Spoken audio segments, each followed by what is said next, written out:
Imagine, if you will, living in a society where the word individual was a literal synonym for evil. Right, a world where something as seemingly innocent as scraping snow off your boots with the wrong tool resulted in your immediate execution. It is a profoundly unsettling thought. And today we are opening a text that argues our modern sophisticated morality is built entirely upon this exact foundation of ancient, unreasoning terror. Yes. We are stepping into the quiet space of the book, The Dawn of Day by Friedrich Nietzsche, and we're going to examine how the author fundamentally questions everything humanity takes for granted about good and evil. And to approach this book properly, we really must adopt the author's requested posture. In his own framing, he asks his readers to proceed lento, Meaning slowly. slowly, deliberately, and with your mental doors left slightly ajar. Which is quite a challenge for us today. I mean, our modern cognitive habits are so heavily conditioned for the unseemly hurry of the world, the rapid consumption of information. Exactly. Which is entirely antithetical to genuine philosophical inquiry. So our intention here is to step away from that noise. We want to descend deeply into the bedrock of our ethical assumptions, examining structures we rarely, if ever, think to question. And that descent is quite literal in the author's framing. He describes himself in his own preface as a subterrestrial worker. A subterranean mole. Right, systematically digging, mining, and undermining the old, inherited faith and morals.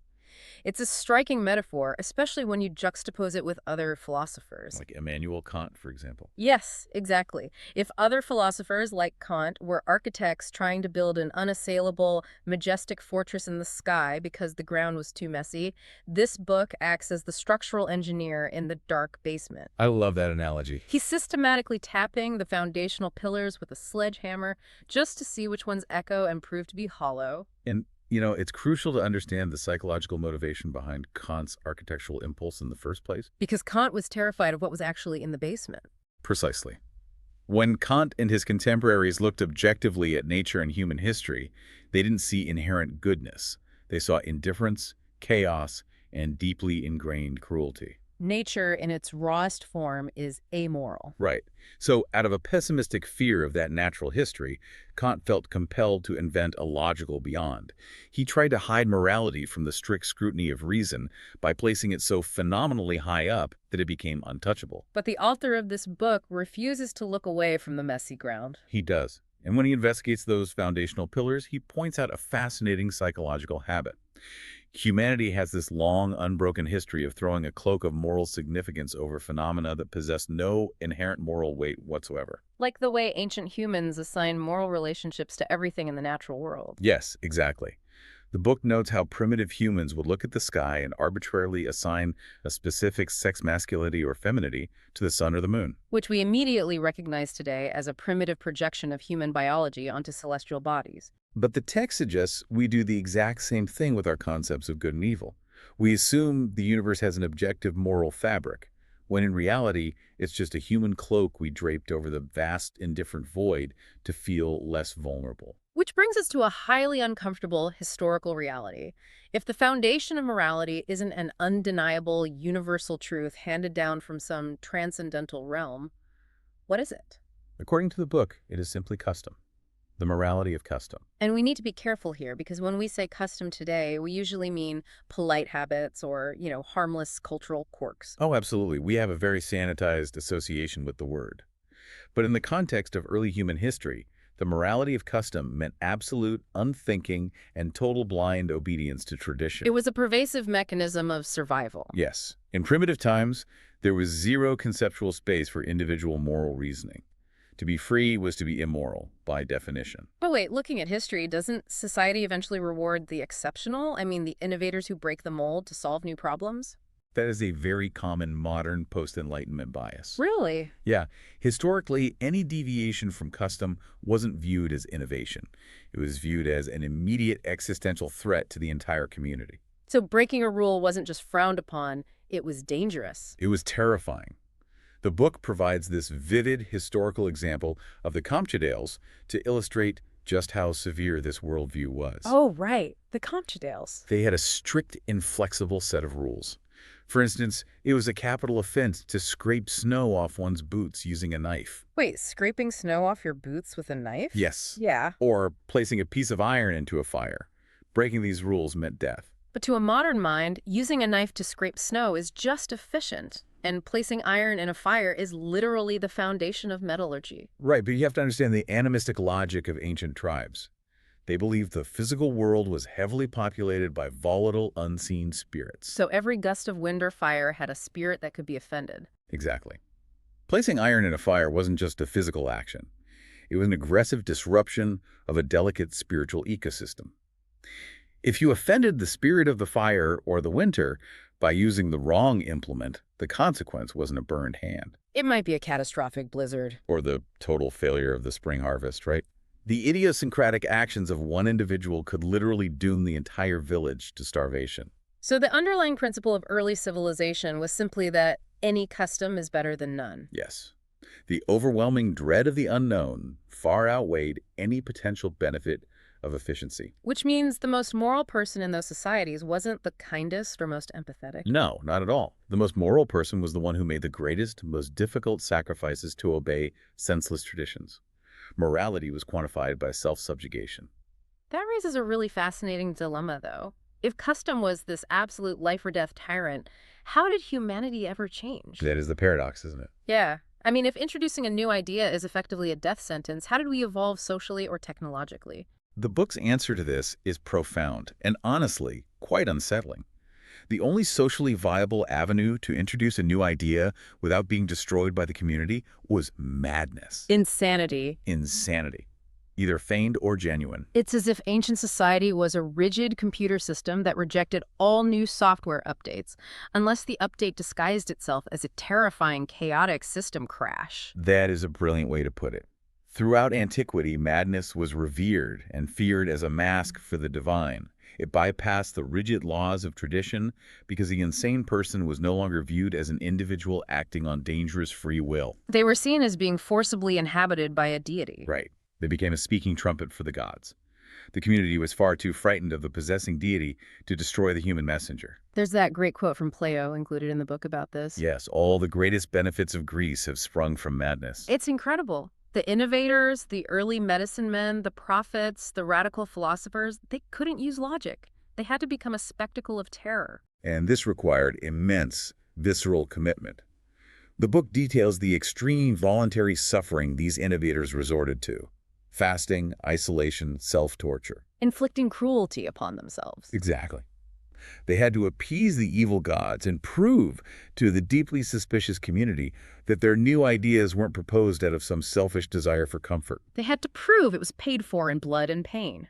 Look at my emaciated body. Look at my agony. I am not breaking the ancestral law for my own benefit. I am being physically torn apart by a new spirit. That is such a heavy burden of proof for innovation. It really is. Now, we might like to think we have evolved far beyond that ancient landscape of fear and madness. We certainly consider ourselves highly civilized today. We do. But the book aggressively strips away that polite veneer. It holds a mirror up to our polite society and explores the animal origins of human morals. Because if the exceptional individuals were utilizing madness to survive, the rest of the seemingly sane population was just, well, hiding. Hiding, exactly.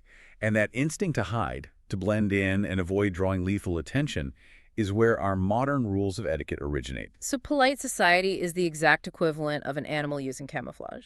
The constant suppression of our true desires, the intense effort to avoid appearing ridiculous, submitting to unwritten etiquette. It's not an elevated soul. It's an animal matching its skin color to the surrounding foliage to avoid detection. Wow. We shrink ourselves to blend into the sand and leaves of our social circles to avoid predators. We call it tact or politeness, but it's a highly refined evolutionary survival strategy.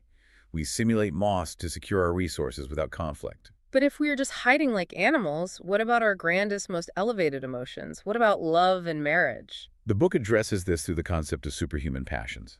It doesn't deny the power of these concepts, but it reframes their origin. How so? Take romantic love. At its biological core, it's a sudden, fiery, fleeting, animalistic drive. A temporary state. Right.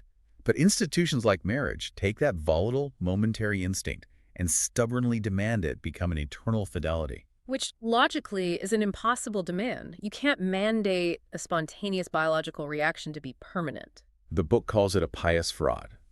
By demanding eternal duration from a fleeting passion, society introduces a massive amount of hypocrisy. People forced to pretend to feel passions that have long since evaporated. Yes, but, and this is the crucial part, despite the obvious hypocrisy, stubbornly enforcing this fiction elevates mankind above its basic instincts. By making promises that bind time, we create a superhuman concept. Exactly. It's a fiction, yes, but a fiction that generates a higher caliber of human existence. So if our moral history is rooted in fear, and our polite society is just animal mimicry or pious fraud, what is the individual supposed to actually do with this profound self-knowledge? The book pivots to a rigorous examination of action.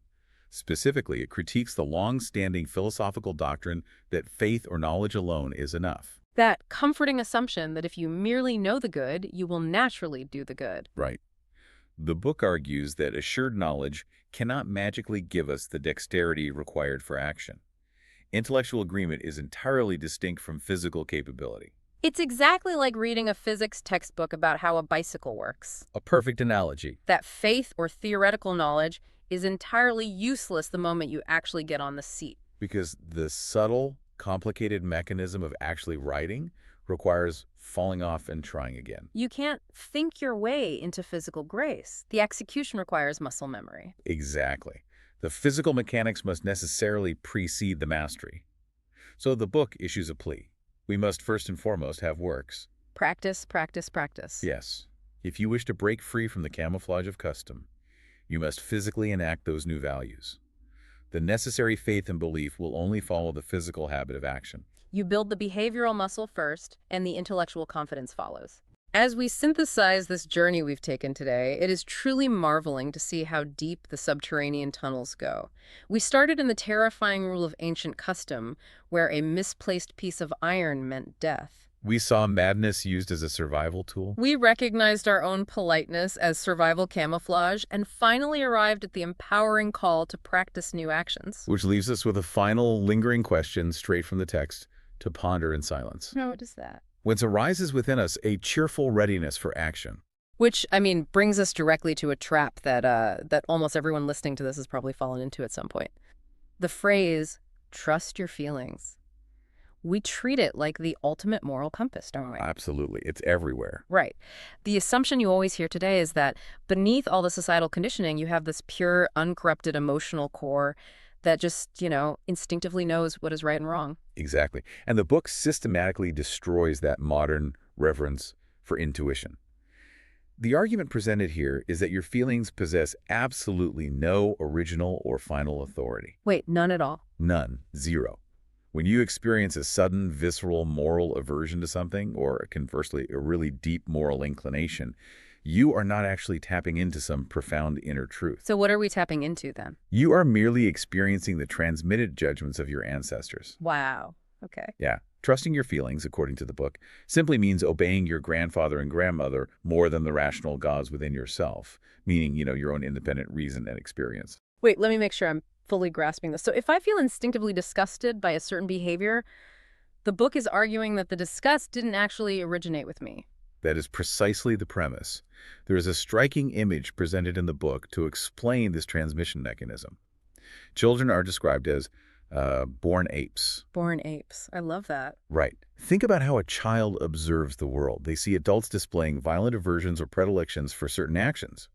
The child, being highly observant and inherently imitative, mirrors those reactions physically. Like monkey see, monkey do. Exactly. They see the adult's face contort in disgust, they hear the harshness in their tone, and the child instinctively adopts that exact same emotional posture. It is a physical, apish imitation that happens long before any moral logic or reasoning is ever applied. Okay, so the physical reaction actually comes first. The child just mimics the scowl without even knowing why. Yes, the chronological order is absolutely essential to understanding this. Yeah. That physical imitation solidifies into a deeply ingrained feeling over years of practice. It becomes second nature. Right, it just feels like part of who they are. Exactly. It is only much later in life, when these acquired feelings are completely baked into your psyche, that you feel a societal obligation to justify them. Because we want to look smart. Precisely. Because we like to consider ourselves rational beings, we invent acceptable, assignable reasons for our likes and dislikes. But the core assertion of the book is uncompromising here. Those rational justifications have absolutely zero connection to the origin of the feeling. Oh, that is The fascinating. feeling was established way before the action. The justification is just a retrospective fiction you invented after the fact to make yourself look logical to others. I love the analogy of inheriting a piece of vintage clothing for this. It's like we inherit our grandfather's heavy, slightly moth-eaten winter coat. We wear it around and convince ourselves it perfectly matches our unique, curated personal style. Right. But really, we are just walking around in someone else's hand-me-downs. We didn't tailor the garment at all. We just invented an elaborate narrative about why it fits our personality so perfectly. That is a perfect encapsulation. And to prove that these instincts are merely borrowed clothes, that they are incredibly malleable and entirely neutral until a specific culture decides to tailor them, the book provides a really meticulous historical proof. Which is where it gets into the Greeks. Yes, it contrasts the flipping of instincts between ancient Greece and modern Western thought. Take the concept of envy. If you ask someone today, envy is almost universally condemned. Oh, yeah. It's seen as totally toxic. Right, it's a corrosive emotion that you are supposed to suppress. Yeah, if you admit to being envious, you're basically admitting to a severe character flaw. But the ancient Greeks viewed envy entirely differently. The book points out that Hesiod reckoned envy among the qualities of the good, benevolent Eris. Eris being the spirit of strife or discord, right? Exactly. Now, why would they consider envy benevolent?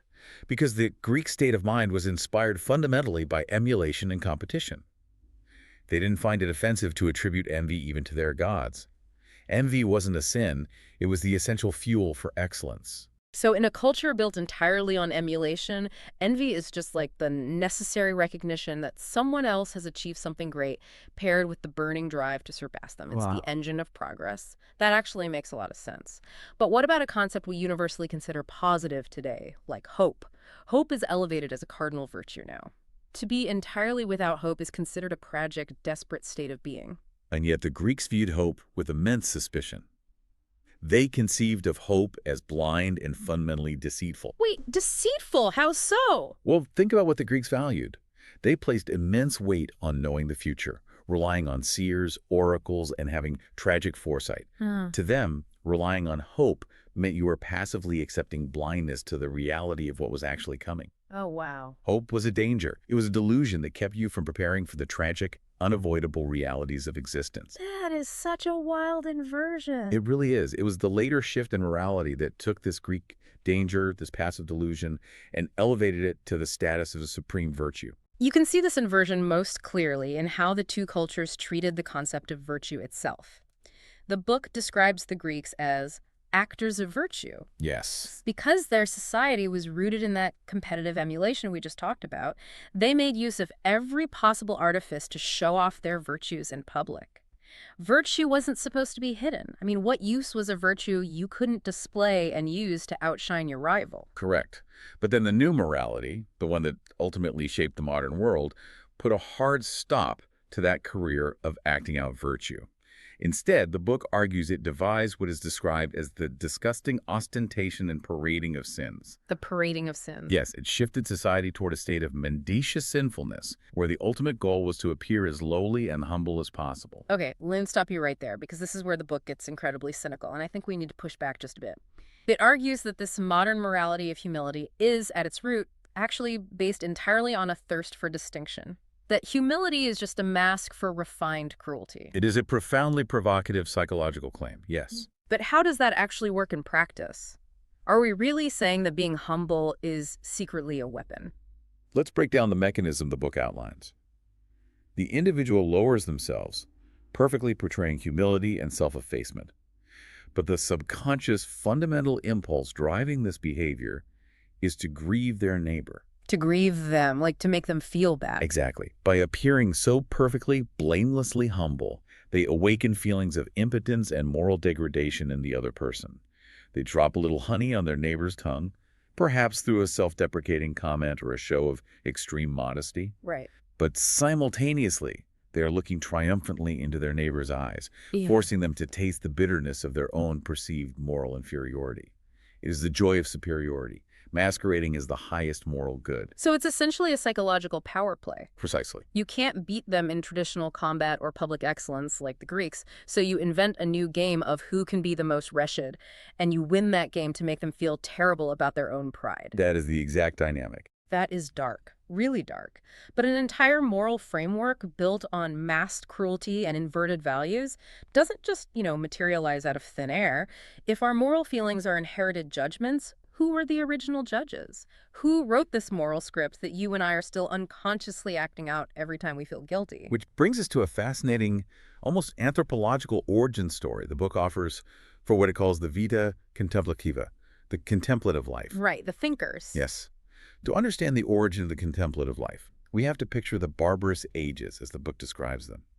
During these times, the individual, flush with physical power, always endeavored to put his ideas into immediate physical action. Which meant hunting, raiding, surprise attacks, brute force. Exactly. Men discharge their massive energy physically.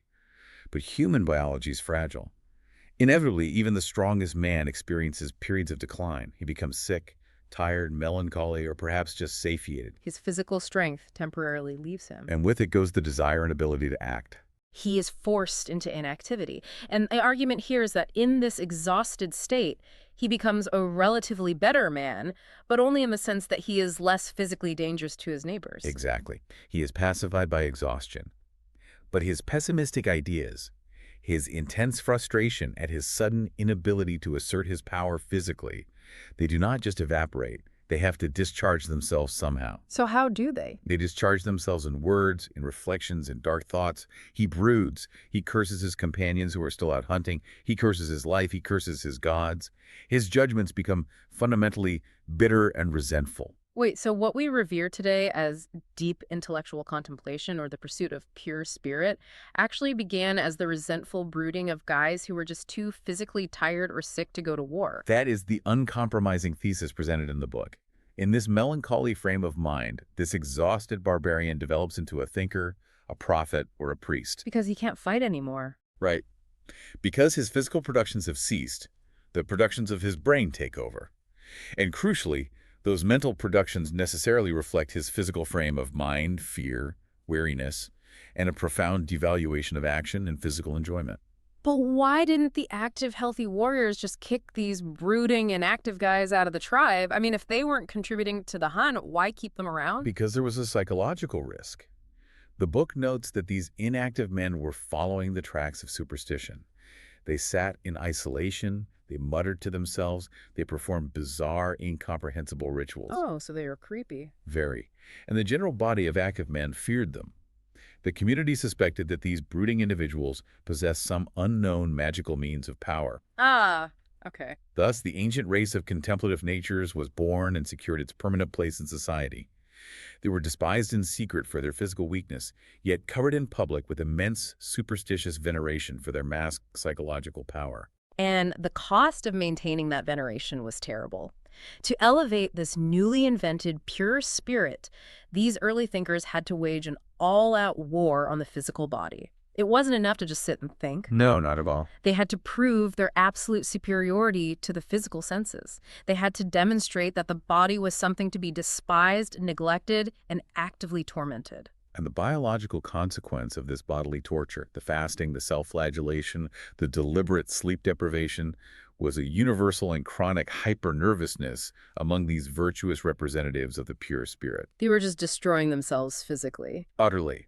By denying the body its fundamental natural impulses and subjecting it to agonizing extremes, they effectively destroyed their own nervous systems. And here is where the psychology becomes truly dangerous. How so? Because of this physiological breakdown, they learned to recognize joy only in the shape of extreme ecstasies. So they became ecstasy junkies. They couldn't feel normal, quiet happiness, so they needed these massive manufactured spikes of delirium just to feel alive. Precisely. They began to view these pre-insanity states of ecstasy as the highest possible aim of human life. Now, we need to clarify a concept used in the book here. The non-ego. Right, the non-ego. Because these men usually felt desolate, miserable, and sick due to their worn-out nervous forces, their baseline reality was awful. Yeah, they felt terrible all the time. Right. So the moment they achieved a sublime, inebriated mental state, a hallucination brought on by starvation, for example. They declared that hallucination to be their true ego, their true soul. Their everyday misery was blamed entirely on the external world, on the body, on the non-ego. When you explain non-ego like that, it makes perfect sense. They convinced themselves that their baseline miserable life wasn't actually them. It was the physical world's fault. Only the drug-like high of their fasting-induced hallucinations was their true self. And this breeds an insatiable vindictiveness. They begin to hate their environment, the age they live in, and especially anyone who is physically healthy, active, and grounded in reality. The book issues a very stark warning against these half-mad enthusiasts. It argues they are the ultimate sowers of world weariness. There's a really fascinating, almost jarring comparison made in the book here, that an entire hell full of actual criminals could not corrupt the earth as much as this noble little community of unbridled spiritual enthusiasts. It sounds absurd at first. It does, until you break down the logic. I mean, a common criminal, for all their faults, often maintains an admirable degree of self-control, sacrifice, and practical wisdom. The criminal deals in the reality of the physical world. The enthusiast, on the other hand, demands the total destruction of reality in favor of their intoxicating imaginary feelings. Exactly. Right. An idea hatched by a few exhausted, nervous men in a cave doesn't just accidentally conquer the entire Western world. Right, he needs a vehicle. It needed an incredibly ambitious architect to weaponize it and spread it, which forces us to look at the psychological profile of the figure described in the book as the first Christian, the Apostle Paul. The analysis of Paul provided in the book is a profound piece of psychological deconstruction. It completely strips away the aura of the divine messenger and portrays a mind boiling over with superstition, cunning, and an unquenchable, importunate ambition. Yes. The argument is that without Paul's very specific, highly idiosyncratic internal tribulations, this movement would never have existed on a global scale. It would have remained an obscure, tiny Jewish sect. So what were those internal tribulations? So understand, Paul, you really have to grasp this agonizing internal contradiction he was living with every single day. He was an absolute fanatic for the Jewish law. The book emphasizes that the Jewish people had raised the imagination of moral loftiness to an unprecedented height. This idea of a flawlessly holy God and sin as a direct personal offense against that holiness. And young Paul was the ultimate defender of this law. He was.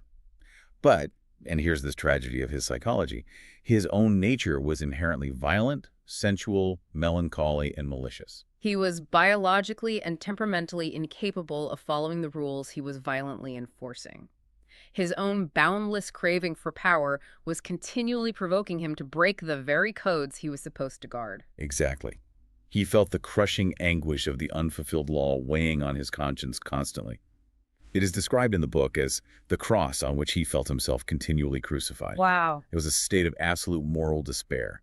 He hated the law because it acted as an unforgiving mirror, constantly exposing his own inadequacy and his inability to be perfect. It is like Paul was trapped in an impossible, crushing legal contract. Imagine signing an agreement where every single day you inevitably break a clause and you accrue more debt, more penalties, and more shame. Right. And instead of trying to pay it off or fulfill the terms of the contract, which he knows he can't, he miraculously finds a radical loophole to void the entire legal system. That loophole, forged in the fires of an epileptic mind prone to visions, was the experience on the road to Damascus.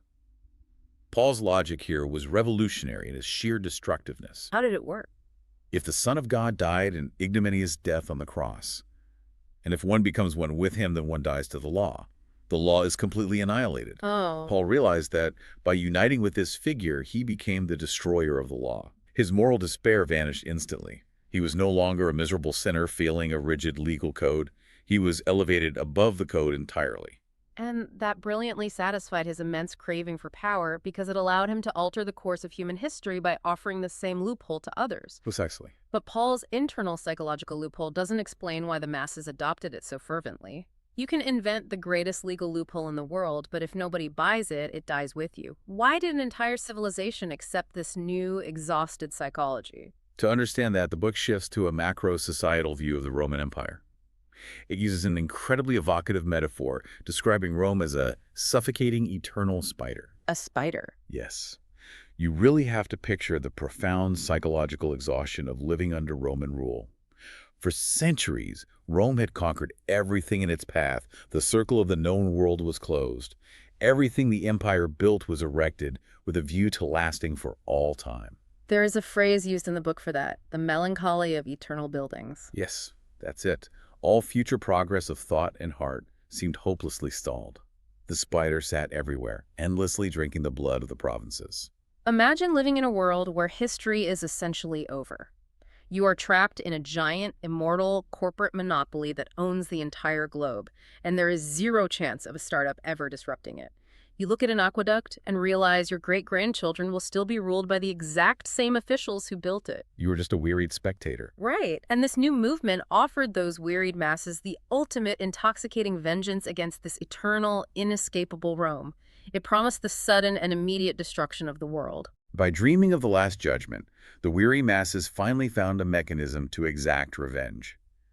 The symbol of the cross became the greatest derision of the superb Roman praetors. Because suddenly they weren't in charge anymore. Exactly. In the context of an apocalyptic Last Judgment, those terrifying, powerful Roman officials were suddenly reduced to symbols of ruin and divine punishment. It was the ultimate revenge fantasy of the exhausted against the continually victorious. Even with that powerful revenge fantasy, though, this new movement still had to compete in a really crowded marketplace of ancient cults.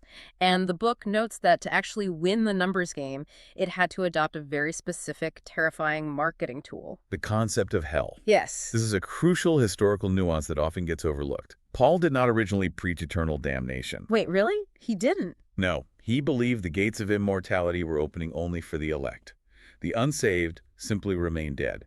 The Jewish people, who deeply loved life, had utilized the finality of death without resurrection as their extreme menace. So if you were bad, you just ceased to exist. Right. But in the broader pagan world, simply ceasing to exist wasn't a terrifying enough threat to control the masses. So to compete, the religion makes this audacious leap into complete paganism. It looks at rival, highly popular religions like the cults of Mithras and Isis, and it essentially steals their underground horrors. It co-opts the pagan concept of subterranean torture chambers and eternal damnation, specifically to terrify timorous folk into submission. Wow. It wasn't original spiritual truth. It was a calculated tool of competitive power. Which brings this massive historical and psychological analysis crashing right back down into the intimate reality you inhabit today. Because the movement succeeded, it got to write the moral script. Yes, and it succeeded by systematically diabolizing our most natural biological impulses, most notably Eros and Aphrodite. The book frames this as a deeply dreadful thing. This inherited morality took regular, completely necessary sexual sensations, sublime powers that are entirely capable of idealization and beauty, and violently transformed them into hellish phantoms. Think about the sheer cruelty of that. It forces you to view a benevolent arrangement of nature, where one human being gratifies another through mutual pleasure and connection with a bad conscience. Right. By demanding that these entirely natural impulses raise pangs of conscience in the believer, this framework artificially injected humanity with a secret, constant, internal misery. It corrupts the very procreation of humanity. But there's a profound, almost hilarious paradox pointed out here in the text.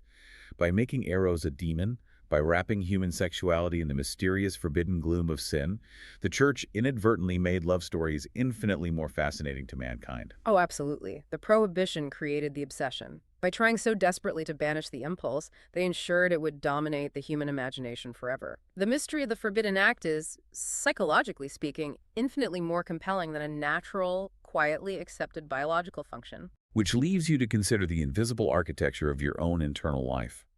If your deepest moral aversions, especially the guilt you feel regarding your own body, your natural desires, and your physical impulses, were originally designed centuries ago by tired, melancholy barbarians who were too sick to hunt. Right. And if those aversions were later codified by an ambitious, deeply conflicted apostle looking for a psychological loophole to escape his own violent nature, we have to ask a very difficult question. How many of the sins you feel intensely guilty about today are actually yours, and how many are simply the lingering ghost of an ancient Roman rebellion? It is. I mean, it's just astonishing, truly, when you look at the concept of the tortures of the soul presented in the book. Oh, absolutely. Because, society today is rightfully horrified by the physical torture of another human being, right? Our indignation bursts forth almost spontaneously at the mere thought of it. Right, it's a visceral reaction. Exactly. And yet, we are completely, almost willfully blind to the unprecedented scale of psychological torture that historical Christianity introduced into the human experience. We really are. We just don't see it as torture. No.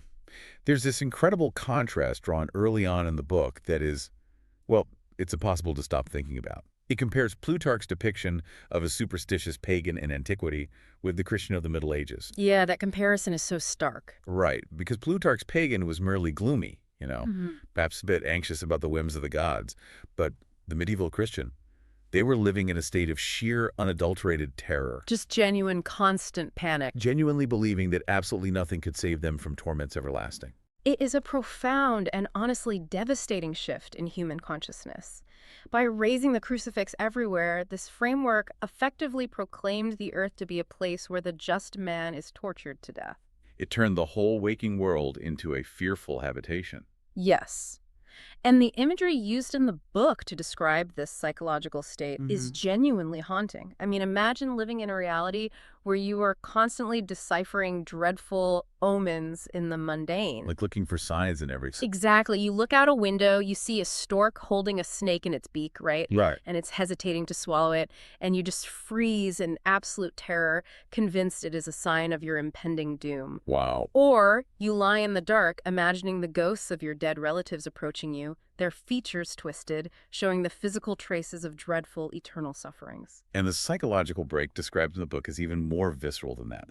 There is this terrifying depiction of a believer lying in bed, where the dark walls of the bedroom suddenly seem to light up. The yellow flame hallucination. Yes. Amidst a creeping yellow flame, this terrified individual perceives literal instruments of torture racks, pincers, hot irons, and a motley horde of snakes and devils waiting specifically for them. It's essentially a culturally induced hallucination of one's own damnation. Exactly. It's entirely normalized madness. And this wasn't just quiet internal suffering either. It was orchestrated, amplified, and entirely normalized by religious authorities. Consider the specific historical example the book provides of the great preacher Whitefield. Right. He didn't just speak to his congregation. He preached like a dying man to the dying. He would weep bitterly, stamp his feet violently, and speak in these abrupt, incisive tones. And he'd target people, right? Yes. He would turn the whole force of his terrifying rhetoric upon a single individual in the crowd, excluding them with excessive harshness. The physiological reaction to that level of psychological pressure is just astounding to read about. I mean, the result was often a sudden attack of mass madness. People just collapsing. Literally. Huge crowds would gasp for air like half-choked people. They would collapse unconscious, tremble violently, or just rend the air with piercing shrieks. Yeah. An eyewitness in the book noted that the noises sounded like people dying in the bitterest agony. It's horrific. And nowhere was this terror more concentrated than the deathbed, which was transformed, really for the first time in history, into a theater of absolute psychological agony. The deathbed scene, they quote. It's terrifying. Yeah. A scene that would undoubtedly poison the minds of anyone witnessing it. You have a dying person screaming, "I belong to the devil, and with him I will go down to hell. I am damned that ye may be saved. Come, good devil, come." It's just chilling.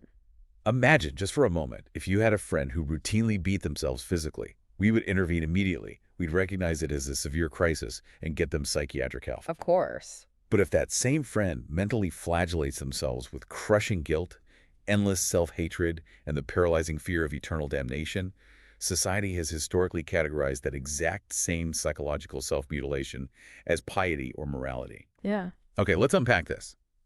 Because this internal psychological torture didn't just stay confined to theology. It completely rewired how humanity views something as simple as bad luck. That is the most insidious mechanism at play here. We moved from fearing hell in the afterlife to changing our entire interpretation of daily suffering here on Earth. Right, because in antiquity, the Greeks viewed misfortune very differently. For a Greek tragic hero, their guilt was just a little pebble that makes them stumble. It was a mistake. Right, like an accident. Exactly. Yeah. Perhaps they lacked a bit of caution, or maybe they showed too much pride in a fleeting moment, and so they broke an arm or knocked out an eye. Misfortune was just misfortune. It was pure, localized, and ultimately innocent. It carried no metaphysical weight. But the Christian framework, as the book argues, linked misfortune directly to a great fault. The new logic became this closed, punishing loop. Here we have a great misfortune, and behind it must lie an equally serious fault, even if we cannot clearly see it. Yes, the inherent guilt. Exactly. If something bad happens to you, it is because you are inherently, fundamentally guilty. And the most damaging part of this logic, if you, the wretched sufferer, do not feel that guilt when disaster strikes, it is only proof that your heart is hardened. And far worse punishments are coming for you. Exactly. What's fascinating here is the psychological damage of this specific shift. It forces the sufferer to experience not just the physical pain of their misfortune, but a profound moral reprobation. They are cast away by their own minds. It's a double punishment. It is. And this framework completely eradicated a very specific, incredibly healthy human emotion. The ancient Greeks actually had a special word to stand for the feeling of indignation experienced at the pure misfortune of another person. Like feeling angry on someone's behalf. Yes, they could look at someone suffering a tragedy and feel a virile, righteous anger on their behalf against the randomness of the universe. They could separate the person's character from the tragedy that befell them. Precisely. But among later moral frameworks, this feeling was strictly prohibited. Why? Because the underlying assumption became that all punishment is well-merited. Right. The very concept of innocent suffering was erased from the cultural vocabulary. If you are suffering, God willed it, therefore you deserve it. Wow. And this brings us to the profound absurdity the book highlights regarding Pascal's logic. Oh, the hateful ego. Yes, Pascal argued that our ego is inherently hateful and sinful. But the devastating counter-question the book poses is this. If our ego is always hateful, if we are fundamentally broken and repulsive, how can we possibly expect God or anyone else to love it? It makes no sense. It is contrary to all good principles of logic to let ourselves be loved when we know we deserve only hatred. The cognitive dissonance required to maintain that belief is just staggering. You have to simultaneously loathe yourself and believe you are worthy of divine, eternal love. Which is why the book proposes a radically subversive step. If you consider love for your neighbor a grace, then you must go a step further. Love yourself through grace. Love yourself. Right. If you can achieve that genuine self-acceptance, you will no longer find God necessary. The entire historical drama of the fall and redemption will reach its final, quiet act within you alone. That is a massive proposition. But it immediately makes me wonder, if we have been so deeply conditioned over centuries to view our own suffering as a moral failing, how does that warp how we judge the people around us? Oh, it distorts it completely. Right. If we cannot look at ourselves objectively, if we are constantly filtering our own existence through a lens of inherent guilt, our judgment of others must be entirely distorted. It is entirely distorted, and this leads directly into a profound deconstruction in the book of how we judge our neighbors, revealing that what we proudly call our high morals are actually rooted in a very primitive biological selfishness. And intense social conditioning. Exactly. There is a triple and most ancient mistake identified in how we evaluate the people around us. It happens in three distinct, almost subconscious steps. First, we experience an action from a neighbor. A completely neutral starting point. Something happens. Yes. But then comes the second step. We evaluate only how that action affects us in that exact moment. We don't look at the neighbor's intent or their history or the broader context. We only ask, did this harm me or did this benefit me? Exactly. And then the third step, which is the crucial, catastrophic error in human relations. We arrogantly project that temporary, highly situational effect onto the neighbor as their permanent, essential character trait. We label them. If a person harms us once, even accidentally, we don't say they did a harmful thing. We label them a dangerous man. Think about the last time someone cut you off in traffic. Yeah. In that split second, you didn't just think, oh, that car merged unsafely, causing me momentary alarm. You instantly categorize that driver as a fundamentally selfish, reckless, and immoral human being. Yep. We take a momentary friction and cast it in bronze as their entire identity. Exactly. This dynamic leads to the formula of early morality, which the book defines quite bluntly. Whatever injures me is evil per se. Whatever benefits me is good per se. It's so arrogant. It is rightfully mocked as an immodest mental reservation. We make ourselves the absolute, unquestionable standard of what is good and evil in the universe, based entirely on our own temporary comfort or discomfort. So true. And from this false foundation of judgment comes the concept of pseudo-egoism. The argument is that the vast majority of people do not act for their actual authentic self. Instead, They spend their entire lives acting for a phantom ego. A phantom ego. That phrase is so good. Yes, this phantom is a hazy, bloodless abstraction. It is a character entirely created by the opinions, expectations, and projected judgments of their friends, their family, and society at large. Wow. People don't know who they are. They only know the silhouette that society has cut out for them, and they desperately try to fill that shape. It is literally like living your entire life as a crowdsourced character in a video game. Absolutely terrified of deviating from the code written by other people's perceptions of you. That's a great way to put it. You don't actually know your own baseline desires. You only know the avatar that the collective has agreed you should be. And here's where it gets really interesting. Because if we are all walking around as these phantom egos, constantly policing each other based on selfish, temporary interactions, it explains so much about the fragility of our social structures. If we connect this to the bigger picture, it explains exactly why the judgments of powerful people like princes, politicians, or prominent philosophers cause such irrational, widespread effects on the masses. Because there's no real core. Right. Because the masses live entirely in this haze of opinions, nobody possesses a real fathomed ego to fight back with. When a powerful figure alters the definition of the phantom ego, when they change what it means to be a good citizen or a moral person, the crowd simply adjusts their behavior to match the new fiction. There is no solid, internally understood self to resist the external command. Exactly. But wait, if we are trapped by these phantom egos and our moral judgments are just constructed fictions based on biological selfishness, how do we actually exercise self-control? That is the big question. Right. If the I is a phantom who is holding the reins when you resist a temptation, the analysis in the book doesn't just leave us in the abstract here. It provides a literal, highly practical manual for psychological self-mastery. It really does. It details 6 highly specific methods for combating the vehemence of an impulse, and examining them exhaustively is vital to understanding the ultimate point about human nature. Let's walk through them. The first method is simply avoidance. Avoidance is exactly what it sounds like. You shun the opportunity entirely. You starve the impulse by refusing to be in its presence for ever-lengthening periods. If the stimulus is absent, the psychological craving eventually weakens through sheer atrophy. The second method is strict regulation. This involves imposing a severe schedule upon the appetite. Right, boxing it in. By limiting its ebb and flow to fixed, predictable periods, you create peaceful intervals where the impulse ceases to disturb you. You aren't constantly negotiating with the desire. You simply tell it, not now, but on Tuesday. The third method, however, is where the psychology becomes truly dangerous. Deliberate over-gratification. Oh, this one is wild. It is. This is the act of giving in to the impulse completely and unboundedly until you are utterly disgusted by it. You use the resulting nausea and psychological revulsion to gain command over the desire. There's a catch, right? A huge one. The book has a stark warning attached to this method. Do not imitate the rider who rides his horse to death and breaks his own neck in the process. The tragic outcome of over-gratification is often that the individual destroys themselves before the disgust can ever cure them. Which brings us to the fourth method, intellectual association. This is a fascinating psychological trick where you firmly link the desire to a highly painful thought. You create a synthetic cognitive barrier. Like rewiring your brain. Exactly. For instance, the book mentions a Christian might associate the sudden rush of sensual joy with the scorn of the devil, or a potential thief might link the thrill of stealing to the agonizing, imagined contempt of a deeply respected friend. Lord Byron is brought up as a perfect example of this. Yes. He wrote in his diary, "I will not be a slave of any appetite."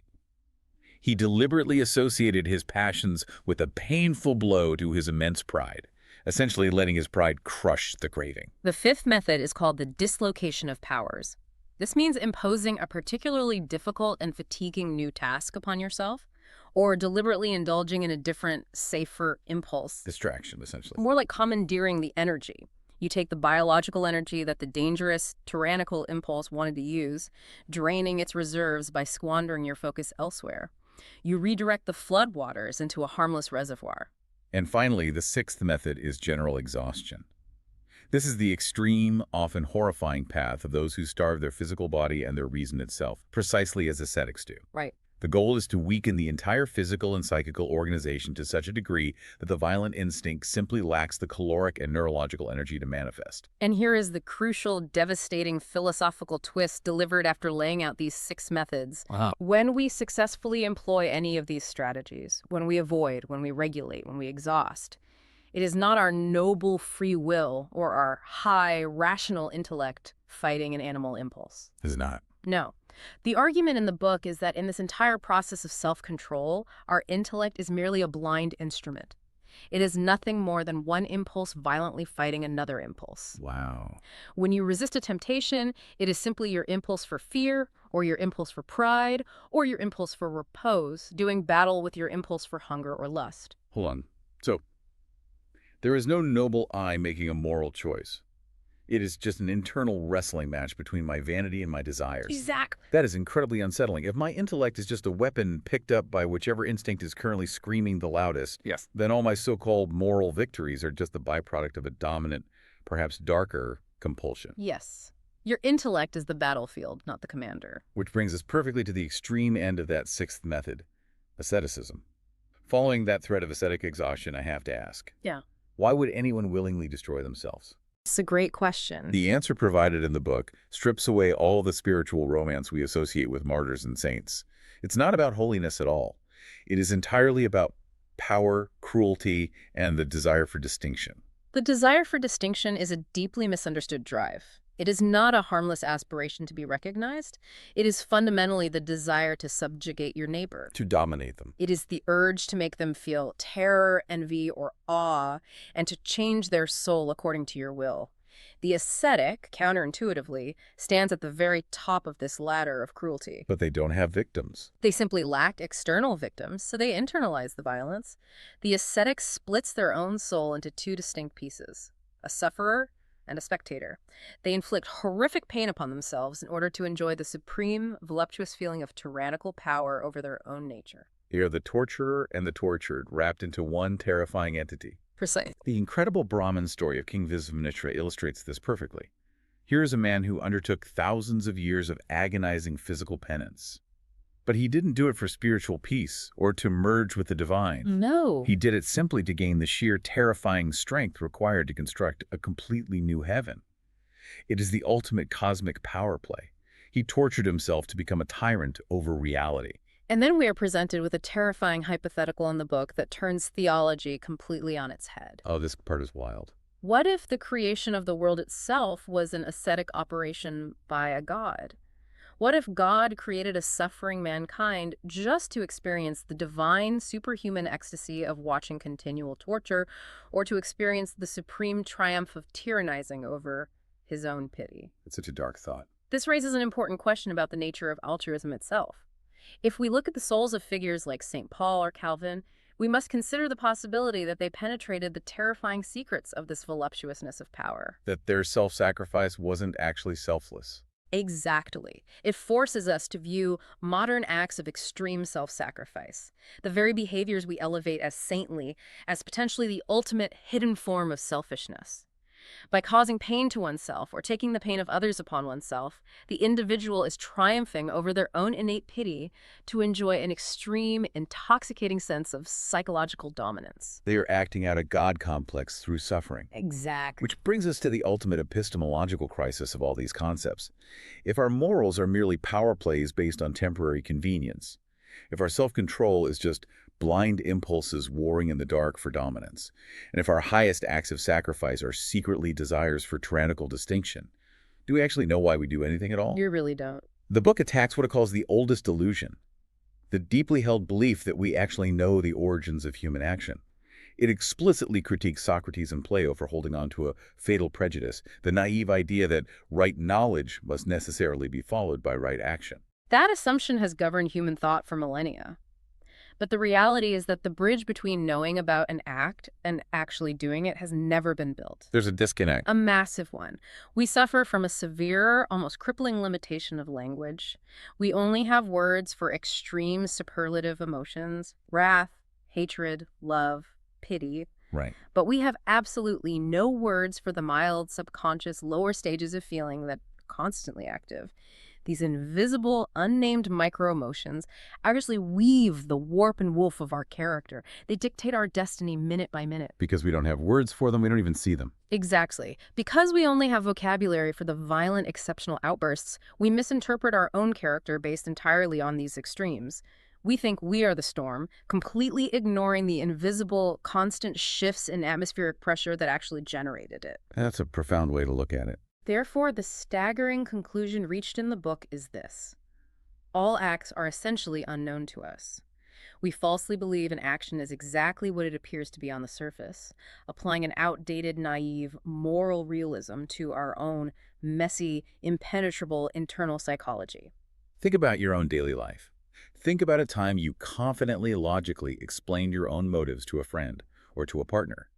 You laid out exactly why you made a career change or why you ended a relationship. We all do it. We do, only to realize years later, with the benefit of hindsight and a bit more wisdom, that you were completely lying to yourself. You weren't malicious. You simply lacked the vocabulary and the internal sight to understand your true feelings in that moment. If your actions are fundamentally a mystery to you, if your self-control is just a blind war between inherited impulses using your intellect as a weapon, and if your very ego is merely a phantom constructed by the arbitrary opinions of society, who exactly is the you that is listening to this right now? Are your thoughts your own, or just the echoes of thousands of years of moral conditioning playing out in an unknowable mind? Which brings us directly to this striking, almost suffocating image the book presents. I mean, if we accept what you're discussing about the limits of human understanding, we really have to look at how the book visualizes your daily reality. And It describes every human being as confined within this concentric circle, a prison wall built entirely by our own senses. well, it is a profound and deeply unsettling metaphor to sit with, honestly. Yeah. The book asks you to consider your physical faculties right now. Your eyes, your ears, the nerve endings in your skin. They dictate what you perceive as large or small, what is near or far, or, hard or soft. We comfortably call this appreciation of things sensation, but the book asserts it's all an error in itself. It's a biological accident. Like a random configuration. Exactly. The book introduces this fascinating thought experiment. Imagine if you had eyes 100 times more piercing. Suddenly, the humans around you wouldn't be peers. They'd be monsters, right? Yes, they would appear as towering, Yeah. terrifying giants. Their features would be monstrously detailed. And it goes the other way, too, I'd imagine. It does. If our sensory organs were structured just slightly differently, a single microscopic cell in the human body might look to us like a vast orbiting solar system. Wow. We would see the nucleus as a sun, the proteins and organelles as planets locked in intricate movements. Or, inversely, if we possess the sensory apparatus of a cosmic entity, an entire galaxy might appear contracted into a single, tiny, pulsating cell. Our reality is completely conditional on the specific arbitrary shape of our biology. It reminds me in a very quiet, modern way of the render distance in a video game. Oh, that's a good way to put it. Yeah, when you move through a digital environment, the world only loads or renders as far as your system's hardware can actually process it. Beyond that, there is just a blank void or an impenetrable fog. Right, the system can only handle so much. Exactly. We walk around our living rooms or our offices assuming we're engaging with objective reality. But we really only experience the world as far as our sensory hardware can load it. The book says the habits of our senses have wrapped us in a tissue of lying sensations. The tissue of lying sensations, yeah. We are like spiders in our own webs, and whatever we catch is only what our specific web is capable of catching. That is a perfect way to visualize it. The web only vibrates when something of a specific frequency touches it. Everything else passes right through, entirely unnoticed. But if our senses wrap us in this tissue of lies, I really have to ask about the implications for our actual lives. I mean, if I'm trapped in this sensory web, does that mean my relationship with my best friend or my partner is just me projecting my own ego onto a blank wall? It does sound incredibly isolating. It really is. Yeah. How does the book say we perceive the people closest to us, our neighbors? Well, the book's analysis of the neighbor is where this sensory prison becomes intimately isolating. It argues that we do not actually know our neighbor at all. Not at all. No, we only know the limits where they collide with us. When you think of a person close to you, the book suggests you're really just perceiving a hollow modeled space. A hollow space. Yes. We can understand nothing of them except the changes that take place upon our own person, of which they are the cause. So we don't see them. We only see the dent they make in our own web. Precisely. We impute our own feelings, the ones their actions arouse in us, onto them. We falsely turn the neighbor into a satellite orbiting our own ego. That is dark. It is. Yeah. If they shine upon us with a compliment or grow dark with a perceived slight, we believe they are the ones acting intentionally toward us, when in fact we are just projecting our own internal universe, our own insecurities and desires onto their hollow outline. It is a world of phantoms, then. It is. You're essentially interacting with a phantom constructed entirely of your own sensory feedback. Since we are trapped in these individual sensory webs interacting with phantoms of our own making, it completely changes how we must process daily life. It shifts everything, yeah. Right, because if our outer perception is just a blind projection, it implies our inner life is equally blind. If I am not rationally perceiving the world outside, am I even in control of my reactions to it? The book argues you are not. To explain this inner blindness, the book uses the image of a polypus. A polypus. Yeah, a multi-armed creature of the sea, like a sea anemone or a hydra. Oh, It uses this to describe human character. okay. Think of your individual instincts, your cravings for power, for love, for rest, for combat, as the many blind arms of this creature.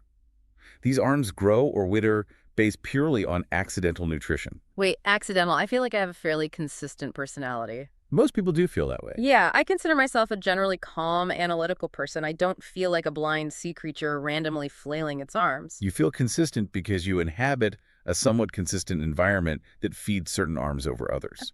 But the book meticulously argues that the daily experiences of your life, a passing comment, a moment of rest, a sudden frustration, a piece of news, are scattered completely randomly with a careless hand. So they aren't deliberate. No, they do not arrive in a way that rationally nourishes your needs. They are thrown like prey to one instinct while starving another. The development of your character is entirely fortuitous. I think we need to ground this. The book uses a very visceral, everyday example about walking down the street that really clarifies this mechanism. Yes, the laughter example. Right. Imagine you were just walking down a public street and you see someone laughing at you. A minor, ambiguous occurrence. How you react depends entirely on which of those polypus arms, which instinct, happens to be starving or at its culminating peak that day. Yes. If your instinct for benevolence is well-fed and active, you might brush the laughter off like a drop of rain. Or even be pleased you added a ray of sunshine to the world. Exactly. But if your instinct for combativeness is starving and lying in ambush, desperate for nutrition, you might interpret that laugh as a grievous insult and try to pick a quarrel. It changes the entire event. It does. A totally different person whose instinct for social conformity is anxious and underfed might frantically examine their clothes to see if something is torn. The event itself, the laugh, means absolutely nothing. It is merely raw prey seized upon by whatever internal craving is currently hungriest. That's exactly right. And this mechanism is nowhere more apparent than in the book's profound theory on the meaning of dreams. Humanity has always tried to assign deep, mystical interpretations to dreams, or at least complex psychological meaning. We love to find meaning in them. We do, but the book completely strips that away, reducing it to the exact same biological mechanism as the hungry polypus. It explains that dreams are merely arbitrary, highly creative interpretations of nervous irritations during sleep. Your blood moves, your intestines shift as they digest your dinner. Or the bed covers press heavily against your arm. Yes. Or a church bell rings in the distance. Your sleeping brain registers this physical stimulus. It is confused by it. So a star's instinct steps in to invent a story that gratifies its craving while simultaneously explaining the physical pressure. Give me an example of how that translation works. I mean, from physical feeling to dream narrative. Well, suppose the blankets are wrapped tightly around your legs, restricting your movement. Your brain feels this physical restriction. An unsatisfied instinct for adventure or escape within you demands gratification. Okay. So it seizes upon this physical feeling of restriction and writes a fantastic script. You dream you're being chased by a terrifying monster and your legs simply won't move. Oh, wow. I've definitely had that dream. We all have. Or, conversely, if your breathing changes and you feel a sudden lightness in your chest, a starved instinct for power might interpret that physiological feeling as soaring through the sky with the delight of an eagle. So it's not a magical premonition? Not at all. It is just an instant inventing a narrative to explain biology. Okay, that makes perfect sense for dreams. But here is where I struggle and where the book gets truly unsettling. It asserts that waking life operates on the exact same mechanism. It does. The book claims our moral judgments, our waking consciousness, are just a habitual language we use to describe physical irritations. I need you to unpack the how of that.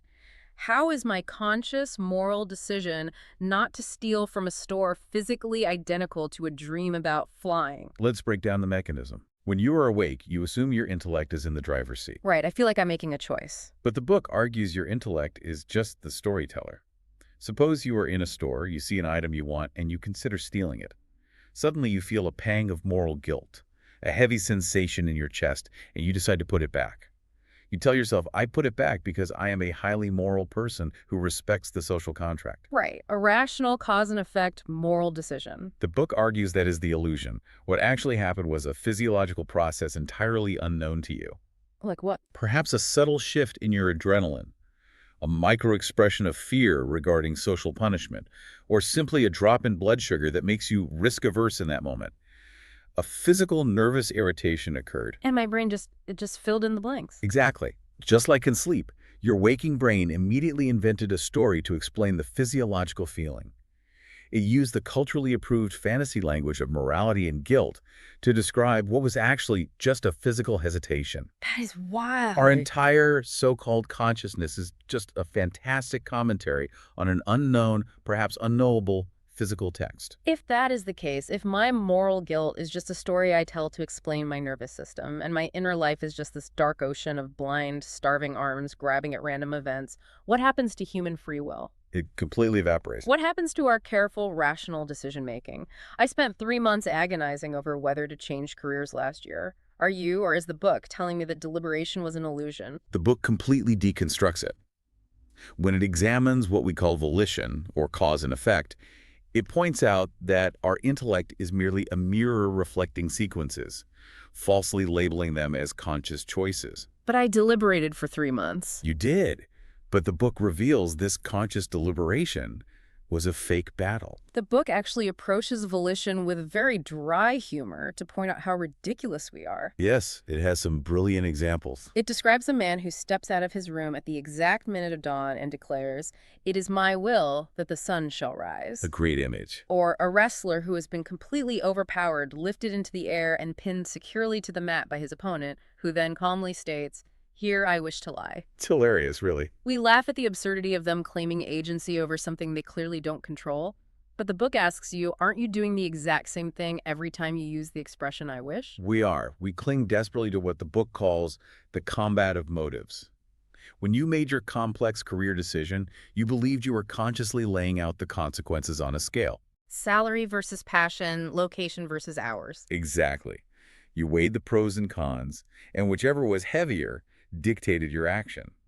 But the real battle was completely invisible to you. When you finally acted, you were driven by an entirely different order of motives. Like what? It might have been the habitual working of your inner machinery, a sudden physical influence like fatigue, a subconscious love of comfort, or a mere whim that burst forth from a starved instinct. I look at it like a sports commentator tasked with analyzing a match that is happening entirely inside a sealed, soundproof black box. That's a fascinating way to think about it. They cannot see the players, they cannot see the field, they cannot see the ball. All they see is the final score popping out of a slot at the end of the game. Right. But because they have a job to do, because they have to justify their existence, they invent a completely logical, step-by-step narrative about how that final score was achieved. They praise the brilliant strategy of the winning side. We are the commentators of our own minds, inventing rational stories to explain unconscious victories. That is a perfect encapsulation of the mechanism. The intellect is the commentator, not the player. And this brings us to the book's conception of chance, or what the Greeks called moira. The realm of the incalculable. Yes, the great cosmic stupidity. We build our little rational webs, believing we live in a domain of purposes and clear intentions. You make your 5-year plan, you set your goals. But hovering above us is this powerful realm of senseless hazard. Life is a game of dice shaken by iron hands. Exactly. We are so incredibly vain that we think our careful aims shape reality. But in most instances, a literal or metaphorical slate simply falls from a roof and crushes our beautiful plans. And we just can't accept that. No, because we cannot tolerate the idea of cosmic stupidity, we invent a reason. We mistake the falling slate for destiny, or we think we failed due to a lack of moral fortitude, when in reality, it is just the ultra-stupid giants of chance tearing our delicate spiderwebs to thin air. This forces a deeply uncomfortable reckoning. I mean, if our rational aims are constantly crushed by falling slates, and our free will is just a retroactive illusion masking selfish, blind instincts, It leaves us in a strange place. it really does. How does the book explain what we consider our highest moral achievements? I can accept that my career choices might be driven by hidden biological whims. But what about pity? Pity. What about altruism and self-sacrifice? Society seems built on the premise that self-denial and sympathy are the ultimate good. The book offers a deeply radical, unsparing critique of that exact obsession. It entirely deconstructs the morality of pity. We are told that when we see someone choking or spitting blood on the street and we rush to help, we are acting out of pure, unselfish devotion. Right. The book says this is thoughtlessness. When you see someone suffering, the pain you feel is not their pain, it is your own pain. I have to push back strongly on this. If I see a child in danger or someone bleeding, my heart rate spikes. Yes, physiologically. I don't help them because I want a medal. I help them because they are in agony. How is that my own pain? The book methodically dismantles that exact objection. Yeah. When you see the bleeding person, their suffering offends your senses. It causes an acoustic or visual horror that distresses your nervous system. Okay. Furthermore, it brings your own impotence into strong relief if you cannot help. Or it acts as a terrifying fingerpost pointing out your own human frailty. The realization that you too could bleed or choke. You are physiologically agitated. So the argument is that I step in not out of pure goodness, but to relieve my own physiological discomfort. Yes. You intervene to silence the distressing noise, to remove the offensive sight, to balance your internal scales. Behind your act of pity lies a subtle form of self-defense. Or even revenge against the situation that made me feel weak. Precisely. We help to reassert our power over the environment, to banish our own fear, or, if the situation allowed, to gain the intense pleasure of praise and gratitude. Pity is, at its core, a complex organism of hidden egoism. Notice how the book points out that we only approach the suffering when we can do so as powerful, helpful figures. Yes, that power dynamic is crucial. It gets harsher, too. The book explains how pity is actually a weakness that multiplies suffering in the world. How so? To illustrate this, it looks at how men in savage states view pity. To them, pitying someone is equivalent to despising them. A brave warrior would far rather be violently killed by his enemy than be pitied by him. Because pity implies superiority. Precisely. To beg for pity is the most profound and shameful humiliation. It robs the sufferer of their pride. When you pity someone, you strip them of their dignity and reduce them to a contemptible object. It affords the savage no enjoyment to see a brave man reduced to this. Right. Pity, in this light, is a dangerous indulgence that unnerves the helpful hand and paralyzes critical moments with emotional self-indulgence. But even if we accept the mechanics of that, even if helping a neighbor has a selfish, egoistic origin, isn't helping someone still practically the right thing to do? Doesn't the book offer a better path? It does, but it's demanding. If the morality of pity is an illusion, what are we supposed to do? Just close our ears to the complaints of others entirely and walk away. The book does not advocate for mere coldness, but for what it considers a higher and more liberal morality. The book asks us to look beyond the immediate neighbor. Beyond them. Yes. The morality of pity is described as narrow and bourgeois because it fixes its eyes only on the most immediate consequences. Does this action make the person in front of me feel better right now? And that's not enough. True greatness, the book argues, might require sacrificing the immediate comfort of our neighbor, and indeed of ourselves, for a distant future goal. Like the pursuit of knowledge or truth. Yes, advancing human knowledge might require free thought that plunges your contemporaries into profound doubt, grief, and affliction. It might cause immense, immediate emotional suffering to the people you love. But just as a new plow must violently break up the ground, destroying the peaceful surface to render the soil fertile for all future generations. Exactly. True morality might require treating ourselves and our neighbors as necessary sacrifices to elevate the general sense of human power. If we truly wish to overcome ourselves, we must move past the comforting, ego-boosting safety of only performing actions that immediately benefit our neighbor. This leaves us in a very precarious position. I mean, if standard morality and pity are just delusions we use to comfort ourselves, and if we are supposed to look past the immediate comfort of those around us toward distant, disruptive goals, Wait, let me rephrase that. If we are aiming for those disruptive goals, how do we actually live in a society built entirely on these customary rules? It's the ultimate practical question. We still have to go to work, we still have to interact with our families. The book addresses this tension by demanding what it calls little unconventional actions.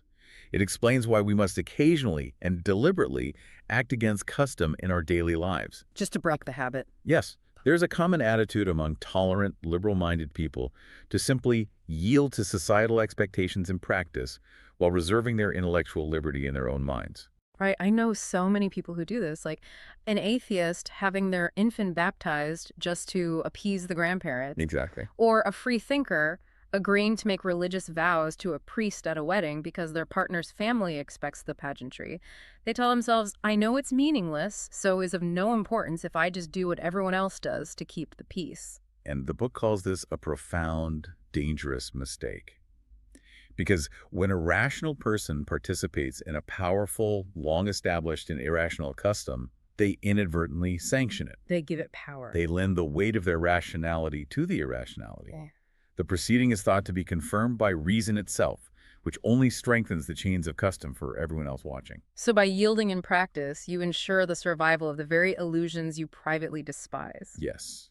The book insists we must break the web of custom through these small, public, unconventional acts of refusal, no matter the immediate social friction.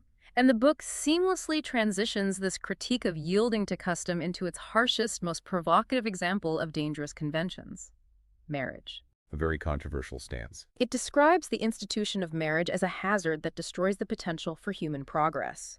It paints a painfully bleak picture of an individual who spends decades struggling, achieving intellectual victories, making profound philosophical progress, only to expose that entire legacy, the laurel crown of their humanity, on the first convenient peg for someone else to pick to pieces. It is a devastating critique of domesticity. The book argues that the gods themselves grow impatient and withdraw their favor from humanity when they see this. Because of the waste of potential. Precisely. They observe how an individual can acquire so much intellectual wealth, yet is completely incapable of preserving it, wasting their potential by binding themselves to the aimless, trivial drama of domestic life. The hazard of marriage renders any great rational advance of humanity impossible, because the exceptional individual is swallowed by the mundane requirements of the institution. Their energy is drained by maintaining the comfort of the neighbor they live with. Yes, the day-to-day maintenance destroys the greater trajectory. Which leads to the book's ultimate, deeply provocative alternative regarding how we organize our lives. It suggests that a momentary whim of passion should never be allowed to determine the permanent trajectory of a mind seeking greatness. It argues that society should publicly declare invalid the vows of lovers. An absolute invalidation. Yes. We should actively refuse them permission to permanently bind themselves while under the temporary delirium of being in love. Because an intellect capable of shaping the future should never be sacrificed to a biological whim. It makes you wonder, if a lifelong vow made under the delirium of love is just an illusion chaining us to a custom, what other lifelong promises, like our career ambitions, our sworn allegiances, our moral pledges, or just temporary deliriums masquerading as permanent truths, forcing our future selves to live inside a prison we built in a single unthinking moment? Think about your own Friday nights. You finally log off, you shut your laptop, and instead of writing that novel you've been dreaming about, or organizing your community, or really doing anything that requires active cognitive effort. You just completely collapse. Right. You're just collapsed on the couch to binge watch something totally mindless. And, we tend to treat that exhaustion as a personal failure. Like we just don't have enough willpower. Which is such a fascinating trap, because there is this striking paradox presented in the book that suggests this exhaustion is actually, well, it's by design. By design. Yeah. The book observes that modern society has developed this deeply ingrained habit of treating matters of great, profound importance with irony, or just sheer flippancy. Just laughing it off. Exactly. And it's simply because we are too fundamentally exhausted by our daily activities to take them seriously. I mean, it suggests our energetic depletion directly dictates our intellectual engagement. So we literally don't have the energy for depth. Precisely. We laugh off the profound because genuinely engaging with it requires a kind of nervous reserve that we have already completely spent on the mundane. Wow. And, that perfectly transitions into how the book views the whole concept of work itself. It does. It's a brilliantly observed psychological defense mechanism. Mm. The book argues that the relentless glorification of work, the constant moralizing chatter we hear everywhere about the quote-unquote blessing of labor. Right, the whole Puritan work ethic thing. Exactly. It is Yeah. not actually about maximizing human flourishing, or even true productivity, really. Rather, it serves as a societal dampener. A dampener. Yes. When you observe severe toil from morning until night, you are not just looking at a functioning economy. You are actually looking at the best police force ever invented. The best police force. I want to sit with that for a second because it forces a complete reevaluation of the modern corporate framework. It really does. You look at our modern hustle culture, this absolute obsession we have with being booked and busy, the pride people take in having back-to-back meetings and zero free time. The badge of honor. Right. Is the argument here that this is a feature rather than a bug? Like, that keeping us perpetually on the hamster wheel is a system inherently designed to suppress the individual? That is exactly the argument, because it rings true, doesn't it? When you are completely consumed by the hustle, you simply do not have the bandwidth to question the architecture of the reality you are living in. You're just trying to survive until the weekend. Right. Toil holds everyone in check. It effectively hinders the development of reason, of intense greed even. And most importantly, it hinders the desire for true independence. Because you're just too tired. Yes. Work uses up an extraordinary proportion of our nervous force. It violently withdraws that energy from reflection, from meditation, from daydreams, From anything inward. deep love, and even from passionate hatred. Instead, it just dangles minor, completely unimportant aims before our eyes. Like what? Like a new car or something. Exactly. It gives us easy, regular, and ultimately hollow gratifications. A promotion, a weekend purchase, a new streaming show. A society of people just working for their next little dopamine hit. Yes. A society where everyone is constantly working, constantly exhausted, is a society that enjoys immense security.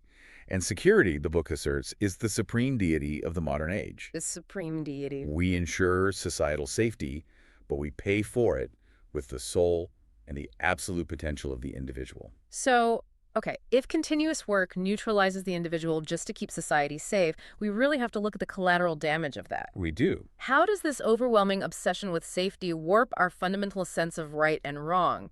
I mean, if security is the supreme deity, how does that change the very definition of what we consider to be a good or moral person? Well, this is where the analysis in the book cuts the deepest, I think. It posits that modern morality is entirely driven by the social instinct of fear. Fear. Not love, not empathy, but fear. Precisely. This instinct assumes an intellectual, even noble disguise. It presents itself as an elevated ethical framework. But underneath all the grand philosophy, the supreme operating principle is simply that life must be relieved of all its dangerous, unpredictable characteristics. Right, so we just want everything to be predictable and safe. Exactly. Therefore, actions are only considered moral or good if they keep in view the general security of society. So it's morality as risk management. That's a great way to put it. And the book presents a devastatingly powerful metaphor for this.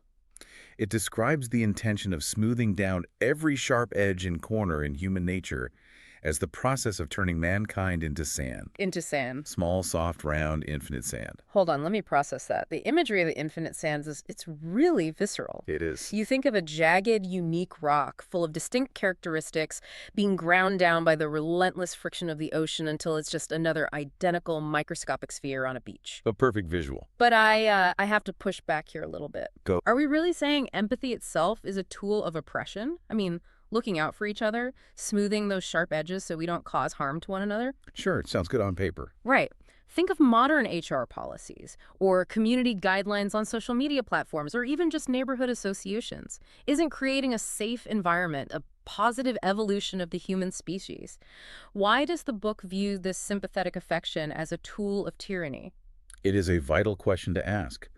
The book views this not as genuine, elevating empathy, but as the morality of a culture of tradesmen. Tradesmen. Yes, when commerce becomes the very soul of a society, the tradesman's mindset infiltrates absolutely everything. How so?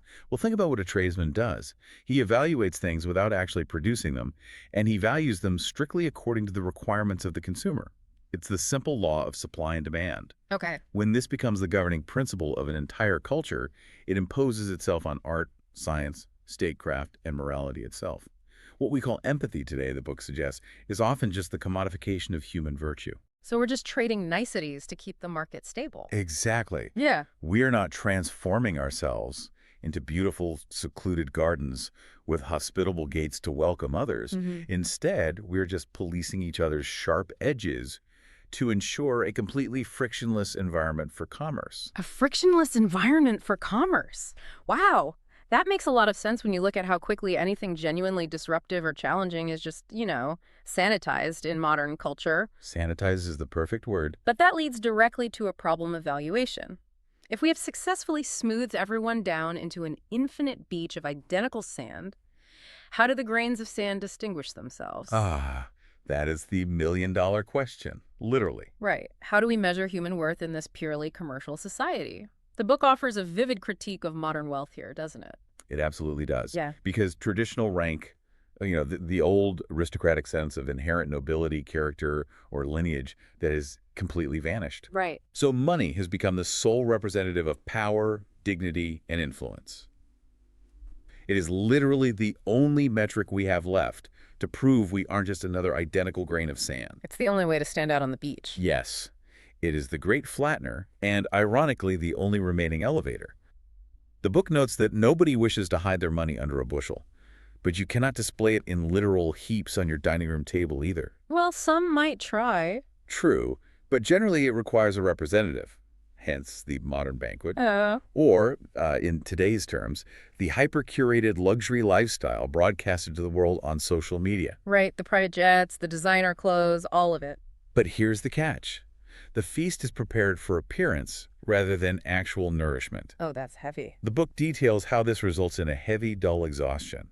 To endure this completely superficial existence requires stimulating drinks, bad diets, and constant distraction. Because there's no real substance there. Exactly. The physical and psychological toll of this lifestyle is immense.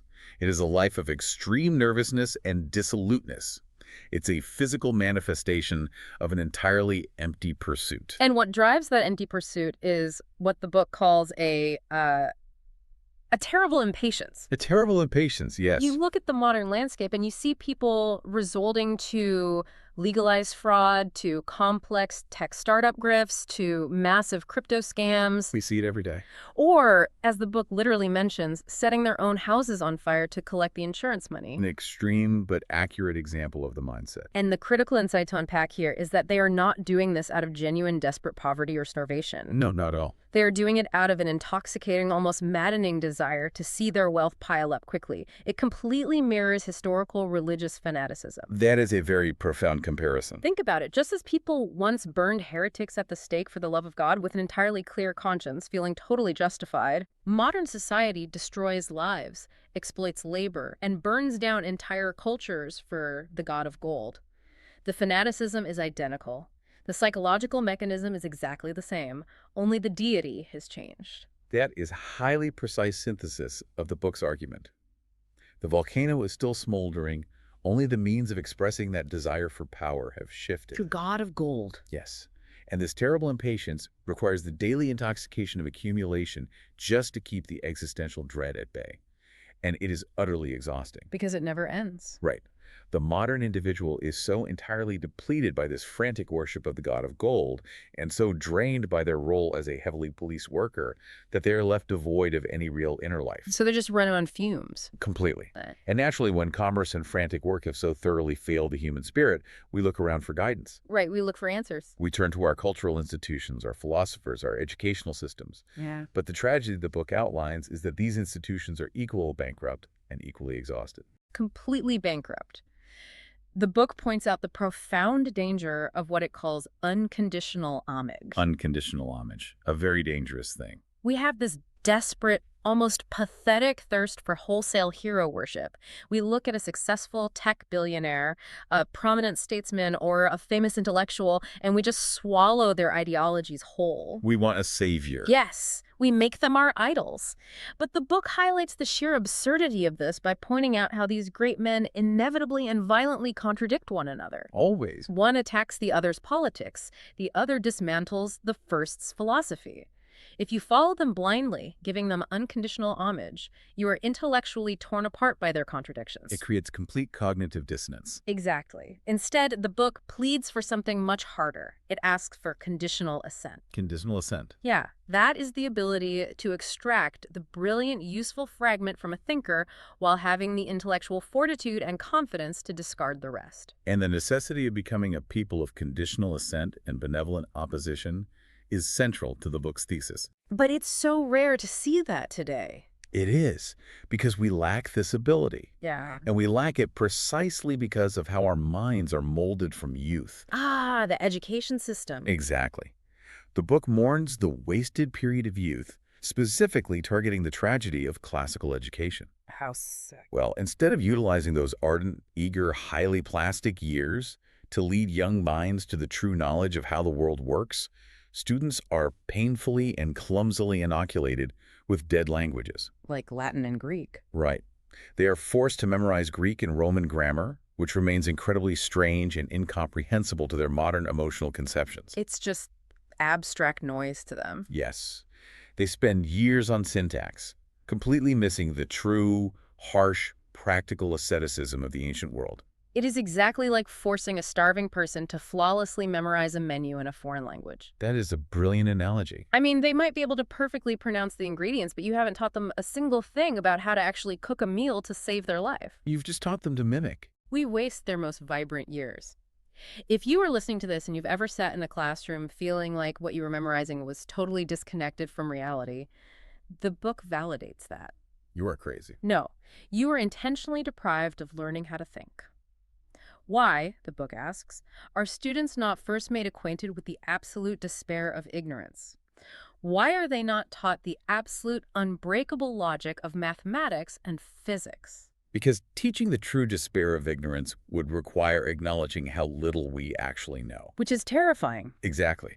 And that disrupts the illusion of security that society is so obsessed with. Mm-hmm. The book argues that if we taught the thrilling martyrdom of scientific discovery, Martyrdom. yeah, the actual struggles, the crushing defeats, the relentless combats of pure science, if we taught that, students would tremble with reverence. They would develop a genuine, rigorous intellect. Instead of just memorizing dates and syntax. Precisely. Instead, we feed them a hollow, sanitized classicism. This leaves them with an ineradicable antipathy for antiquity. And, more dangerously, absolutely no practical tools for rigorous, independent thought. So they just become cogs. They graduate perfectly primed to be another compliant grain of sand in the commercial machine. Okay, so we have built this massive structure, an education system that fails to teach rigorous, independent thought, which produces a society governed by fearful commercial morality, Yes. where everyone is exhausted by work and driven by a fanatic impatience for gold, a literal society of sand. That is the foundation, yes. But this brings us to a massive structural question. How does this fragile, fearful society treat those who completely refuse to be sand? The outliers, right? How does it handle the anomalies? How does it treat those who completely break its rules? This is where the book introduces its most radical, paradigm-shifting proposition. I'm ready. It argues that we need to completely reevaluate the nature of transgression. It suggests that there is essentially no difference between criminals and madmen. Wait, I have to jump in here because that is a massive leap. It is controversial, certainly. It is one thing to say we should treat a teenager who shoplifts out of poverty with medical goodwill, but what about a violent sociopath? Right. What about someone who commits premeditated, heinous acts? Are we really saying a murderer is just sick and shouldn't face punitive justice? How does any society survive without drawing a hard moral line and punishing those who cross it? The book anticipates that exact resistance. It demands that we entirely discard the concepts of sin, guilt, and punishment because they are fundamentally irrational. Irrational. How? Our current justice system is described in the text as a shopkeeper's scales, A shopkeeper's scales. an archaic, desperate attempt to mathematically balance guilt with punishment. 5 years in a cell equals 1 assault. 10 years equals a robbery. Well, when you put it like that, it does sound arbitrary. It's an absurd accounting system, Yeah. and it's driven purely by a primitive craving for vengeance, a desire to make the offender suffer in equal measure to the offense. An eye for an eye, basically. Exactly. The book suggests that this is incredibly primitive. If we view the criminal not as an evil sinner who freely chose malice, but as a patient suffering from a tyrannical, overpowering impulse, the entire paradigm shifts. So it's a medical issue, not a moral one. Yes, we should not treat them with haughty pitifulness or moral superiority, but with precise medical skill and goodwill. So the argument is that vengeance doesn't actually fix the broken machinery of the person. It just satisfies the fearful society's need for retribution. Just spot on. And the book details what these medical interventions would actually look like, and they are strikingly pragmatic, They are. changing their environment entirely, prescribing temporary solitude, finding ways to sublimate those dangerous, overwhelming impulses into something productive. Yes, channeling the energy rather than just crushing it. And most importantly, guaranteeing the individual's anonymity to protect their future reputation. That is a key component. That part is crucial. Allowing them to truly rehabilitate without the permanent, crushing stigma of a criminal record that, frankly, practically guarantees they will reoffend. Right, because society locks them out. Exactly. The goal is to restore their courage and freedom of spirit, not to permanently break them on the wheel of justice. It is a complete abolition of the concept of moral guilt. And to illustrate the necessity of this radical shift, the book draws a brilliant exposing parallel between the criminal and the physically sick. Tell me about that. Think about the structural reality of physical illness. Sick people cause profound injury to society. Injury. Yes, they spread cares, worry, and ill humor. They're economically non-productive. They consume the earnings and resources of others. Oh, I see where this is going. They require the constant draining attendance of doctors, nurses, and healthy support systems. They literally live on the time and strength of the healthy. They are, in purely economic terms, a massive drain on the very security and resources that our tradesman society worships. Yet, if anyone were to suggest that we should seek vengeance against a sick person for getting cancer, or that we should punish someone for contracting a virus because of the economic burden they cause, we would rightly call them a monster. We would call it the absolute height of inhumanity. We understand perfectly well that a physical illness is a condition to be treated, a malfunction of biology, not a moral failing to be punished. Right. So the book presents this profound, glaring hypocrisy.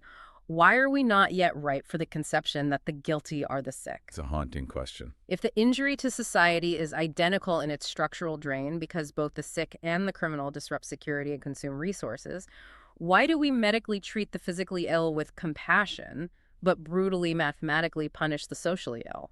We punish them because we simply lack the societal maturity. We lack the physicians of the soul who have transformed practical morals into the art and science of healing. We're just not there yet. No. We are still deeply addicted to the primitive, visceral satisfaction of vengeance. And this perfectly crystallizes the entire tragedy of the modern condition we have been analyzing. It really ties it all together. It does. The society of the tradesman has smoothed us into identical grains of sand. It has utterly exhausted our nervous force with meaningless, unending work, keeping us too docile to revolt. Right. It has forced us to bow before the god of gold, trading our spiritual depth for the terrible, frantic impatience of accumulation. And we waste our youth along the way. Yes, it has wasted the burning curiosity of our youth on the hollow, rote memorization of a deeply misunderstood classical education, leaving us completely unable to think independently. It's a closed loop. And because this entire massive societal structure is built on a foundation of fearful fragility, on the absolute paralyzing terror of the unpredictable his pressure, it responds to any structural transgressions not with scientific medical healing, but with the archaic, violent vengeance of the shopkeeper's scales. It makes you wonder, doesn't it? If work is genuinely just the police force keeping us in line, and our morality is nothing more than the commerce of keeping things frictionless, is our modern crusade for work-life balance really a fight for human freedom, or are we just negotiating for a slightly more comfortable prison cell? So at this point, we must consider how a society built on the tyranny of fear can possibly birth the truly independent individuals it so desperately needs. Continuing right along, which perfectly illustrates the diamond-like resilience we see in the book's microscopic analysis of the people of Israel. Because if you subject a population to what the author calls an 18th century schooling of relentless, crushing isolation, you don't just test their endurance. Right, you fundamentally alter their structural integrity. Exactly, you alter the architecture of their survival. But before we really unpack the specific mechanics of this, I do need to establish a very clear perimeter around our discussion today. Yeah. That is definitely crucial here. Because as we navigate these incredibly intense, historically charged observations regarding different nations, races, and religions, we are maintaining a strict clinical All distance. right. We are purely examining this 19th century author's philosophical framework. We are dissecting how he viewed the raw mechanics of power, psychology, and history. We are observing the architecture of his mind impartially, not endorsing the historical or political viewpoints of his era. And that clinical distance is essential because the philosophy here operates almost like an equation of historical physics. Historical physics, yeah. The author looks at the Jewish historical trajectory and sees a population subjected to a systemic tectonic societal pressure. In the physical world, if you take carbon and subject it to unimaginable pressure, it doesn't pulverize into dust. It reorganizes. Exactly. Its atomic structure reorganizes to become the hardest substance on Earth. The book argues that this immense, isolating pressure forged an unparalleled intellectual and spiritual resourcefulness. An artful cunning, I think, is the phrase used. Yes, an artful cunning. And the crucial psychological observation here is how this population avoided the standard escapisms that often annihilate marginalized groups. Right, because the book explicitly notes a refusal to surrender to the oblivion of alcohol or, the finality of suicide. Which the book claims afflicted what it calls less gifted people. Instead, they developed a heroic psychological armor. Specifically, the virtue of despising being disguised. That concept, despising being despised, is just fascinating, but the book goes even deeper into the actual how of that survival. Oh, absolutely. It points to the specific historical reality of being pushed out of honorable societal dignities and forced into meaner trades, like usury. And the intuitive assumption there is that being forced into a marginalized profession would just destroy a person's self-respect. But the author argues the exact opposite. Yeah, it's a brilliant inversion. Being forced into those positions actually preserve their self-respect by offering a subtle, almost invisible mechanism for systemic reprisals. A pleasant and useful torture inflicted on their scorners. That's the quote. Yes, and the underlying psychological insight there is profound. True self-respect within this philosophical framework depends absolutely upon the ability to exercise agency. Specifically, the ability to make reprisals against an oppressor. Exactly. If you are entirely subjugated and cannot strike back, your spirit just decays. But if you hold the financial leverage over the very aristocrats who publicly scorn you, well, you possess a hidden counterbalance. The scales are balanced in secret. Right. The mind is incredibly adept at finding covert channels to balance the scales of dignity. And, think about your own life for a moment. When overt power is denied to you, maybe in a rigid corporate hierarchy or some restrictive social dynamic, notice how quickly you find a hidden reservoir of agency within the very constraints placed upon you. Wow, yeah. The ability to look at an authority figure who thinks they hold all the cards while knowing you hold a secret structural leverage over them. It is a powerful engine for psychic survival. It is. But this terrifying mechanism of pressure, it seems to be a double-edged sword in the author's mind. Because while historical existential pressure forged an unbreakable resilience in one context, the book pivots to observe modern economic pressure doing the exact opposite. Right, the modern industrial machine. Yeah. It argues that industrial capitalism is systematically shattering the internal lives of the factory workers. We are introduced to the concept of the impossible class. The factory laborers. Right. Who exist in this horrifying paradox. They combine the cheerful banality of modern poverty with actual literal slavery. The author watches these human beings being utilized as mere screws of a machine. Cheap stopgaps until human invention can build a better mechanical gear. And he just recoils from it. He recoils specifically at the prevailing economic solutions of his time, too. I mean, the standard progressive argument is that the misery of the factory worker can be alleviated by higher wages. Sure, just pay them more. But the author vehemently, violently rejects this. He considers it a profound disgrace to believe that paying a worker more money to remain a cog in a machine solves the moral crisis. Because to this philosophy, higher wages simply institutionalize the loss of personhood. Exactly. It is a system that puts a literal monetary price tag on the cessation of your humanity. Yeah. The overarching madness of the modern nation is this singular obsession with producing as much wealth as possible. Completely blind to the fact that they are liquidating the internal spiritual value of their citizens to do it. But I have to pause and push back on the boundaries of this logic for a second. Okay, go ahead. I understand the philosophical purity of the argument, but Is the book genuinely suggesting that fighting for a living wage is a useless endeavor? Yes, it really It is. just feels incredibly aristocratic to look at a starving worker who simply wants to feed their family and tell them, you shouldn't care about the bread. You should care about the internal spiritual bankruptcy of envying your wealthy employer. It's a harsh pill to swallow. Telling a hungry person that the bakery is morally corrupt doesn't put food on the table. No, it doesn't. But the philosophy absolutely embraces that radical stance, precisely because it views the bakery as a slaughterhouse for the soul. A slaughterhouse for the soul. Wow! The book asks what good it is to feed the body if the internal value is so degraded that the worker feels disgusted with themselves, much like they would with stale food. So the solution presented is not to unionize or reform the factory? Not at all. The solution is mass emigration. The author urges these workers to swarm out of the European beehive entirely. To venture to savage, untamed countries. Yes, to become masters of themselves. They're explicitly warned not to wait for socialistic rat-catchers who promise external political revolutions. Because a political revolution just changes who pulls the lever on the machine. Exactly. The only revolution that preserves human dignity is the total reclamation of the self. So, to use an analogy, it's like observing a majestic animal locked in a zoo enclosure, demanding a higher quality of meat in its daily feeding trough. That's a great way to picture it. And the author is standing outside the bars, basically screaming at the animal to stop begging for better food and instead break out of the cage entirely. Right, even if the wild is inherently dangerous. Yeah, even if there is absolutely no guaranteed meal out there, the cage itself is the true, unforgivable crime against nature. That captures the dynamic perfectly. A beautiful, savage naturalness is infinitely preferable to domesticated slavery. Which is wild. It is. The book even suggests that this mass exodus would clear the brooding, overpopulated air of Europe. It would leave the continent only to those who possess an Asiatic calmness. People who are naturally suited for the unthinking, industrious life of ants. Right. Which brings us to a crucial psychological pivot in the book. Yeah, because this terrifying willingness of the factory worker to remain a cheerful cog in a machine isn't framed as a mere economic accident, is it? No, not at all. The author diagnoses this willingness to be a cog as a deep, ingrained cultural pathology, particularly when he turns his analytical scalpel toward his own countrymen. The Germans. Yes.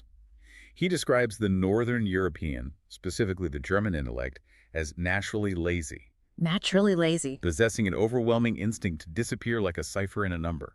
Right, and to understand the mechanics of this pathology, the author contrasts this modern instinct for obedience with ancient Greek and Roman morality. Which was entirely different. For the Greeks, morality was fundamentally a mechanism for personal distinction. Like a competition. Exactly.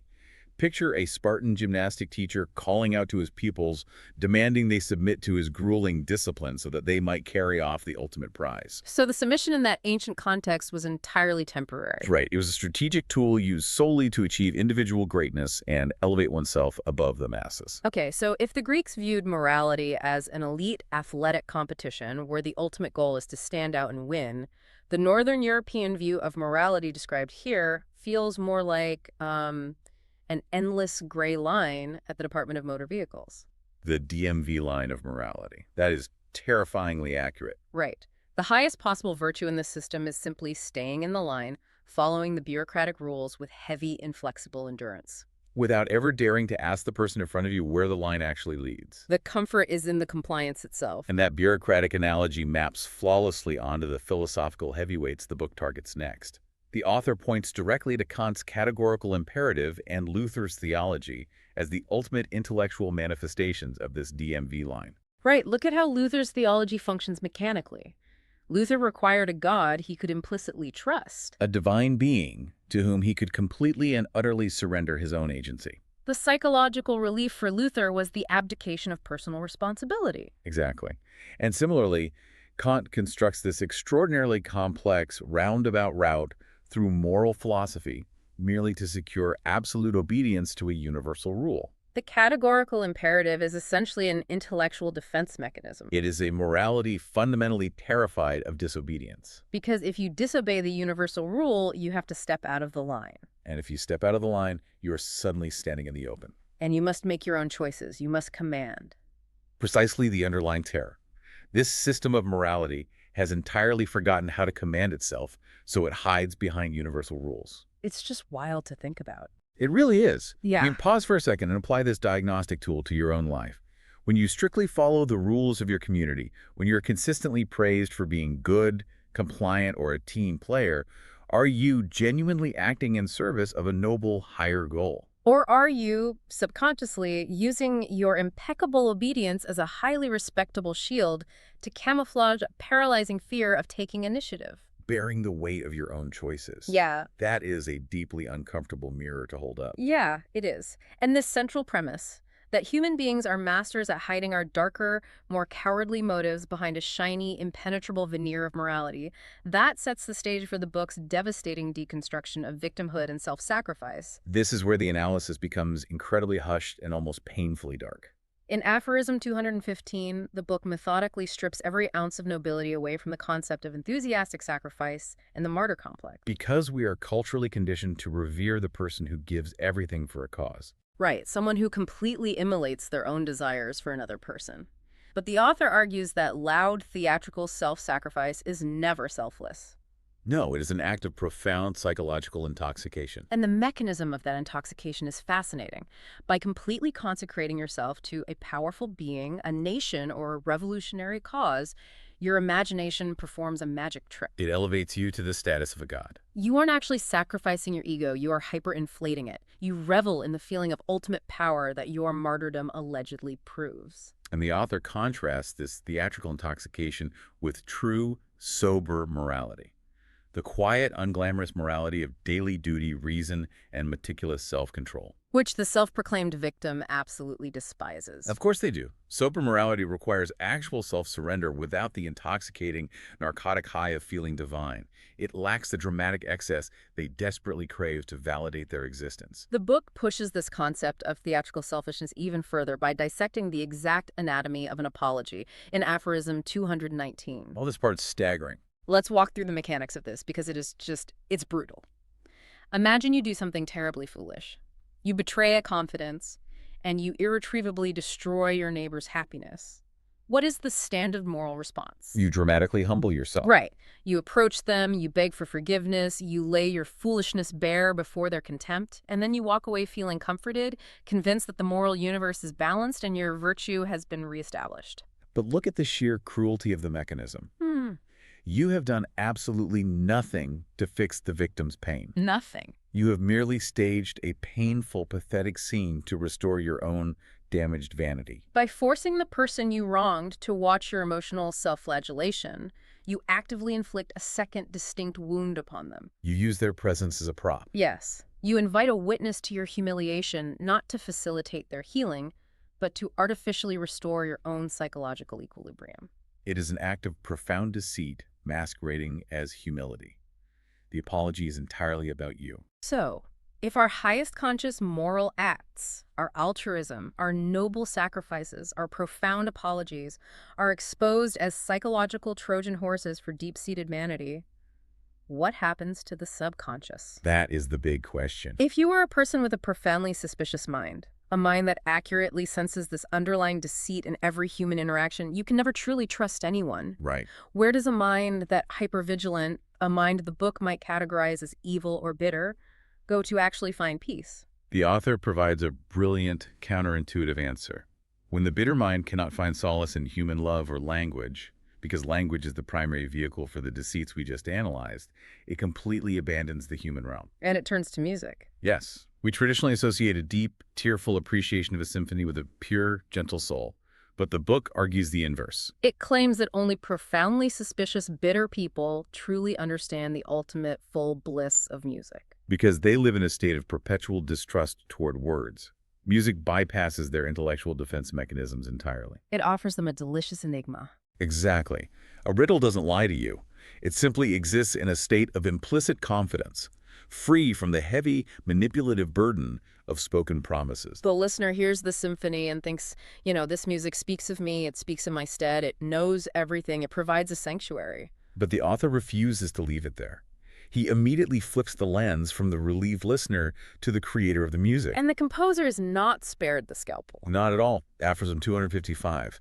The artist is not portrayed as some divine, ethereal vessel channeling the music of the spheres. The composer is exposed as a ruthless manipulator, a popular orator. And the book names specific masters of this manipulation: Beethoven, Mozart, and Wagner. Aphorism 218. Right, and it explains exactly how they manipulate the listener's psychology. They don't just overwhelm you with beauty, they weaponize their own artistic weaknesses. Which sounds crazy, but Beethoven utilizes a coarse, dogmatic tone. Mozart employs a superficial joviality. Wagner uses an abrupt, aggressive restlessness. By intentionally weaving these abrasive weaknesses into their art, the composer creates a psychological deficit in the audience. They make you crave resolution. They make your palate 10 times more sensitive to the tuneful goodness and sweet notes they eventually provide. They manufacture your distress so they can play the savior by offering artificial color and tempestuous rhythms. It is the ultimate exposure of the wizard behind the curtain. We sit in a darkened concert hall, utterly convinced we are experiencing a moment of divine inspiration. While the author sits in the back row, calmly charting how the composer is systematically pulling our psychological levers. The composer gets the audience drunk on sound, conjuring up thundering rhythms that disable our critical faculties. We are so overwhelmed by the sensory input that we become entirely content to let ourselves be deceived.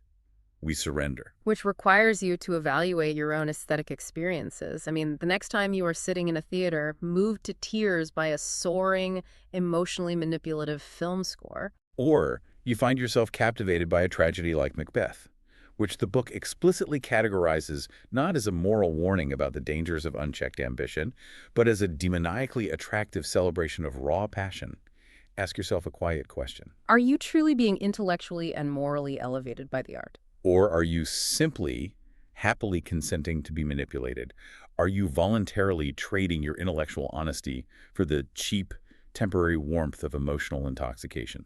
It is a devastating, almost suffocating lens through which to view human expression. It really is. Yet, as we synthesize the microscopic analysis of the marginalized nation's survival, the factory workers' tragic obedience, the victim's weaponized apology, and the composer's manipulation of the audience, a singular, terrifying through line emerges. The book insists there is only one true primordial engine driving every single facet of this behavior. We arrive at the ultimate distillation of human motivation within this philosophical framework. Aphorism 262. The demon of power. The author is entirely unambiguous on this point. The demon of mankind is not necessity, it is not survival, and it is not even the desire for pleasure.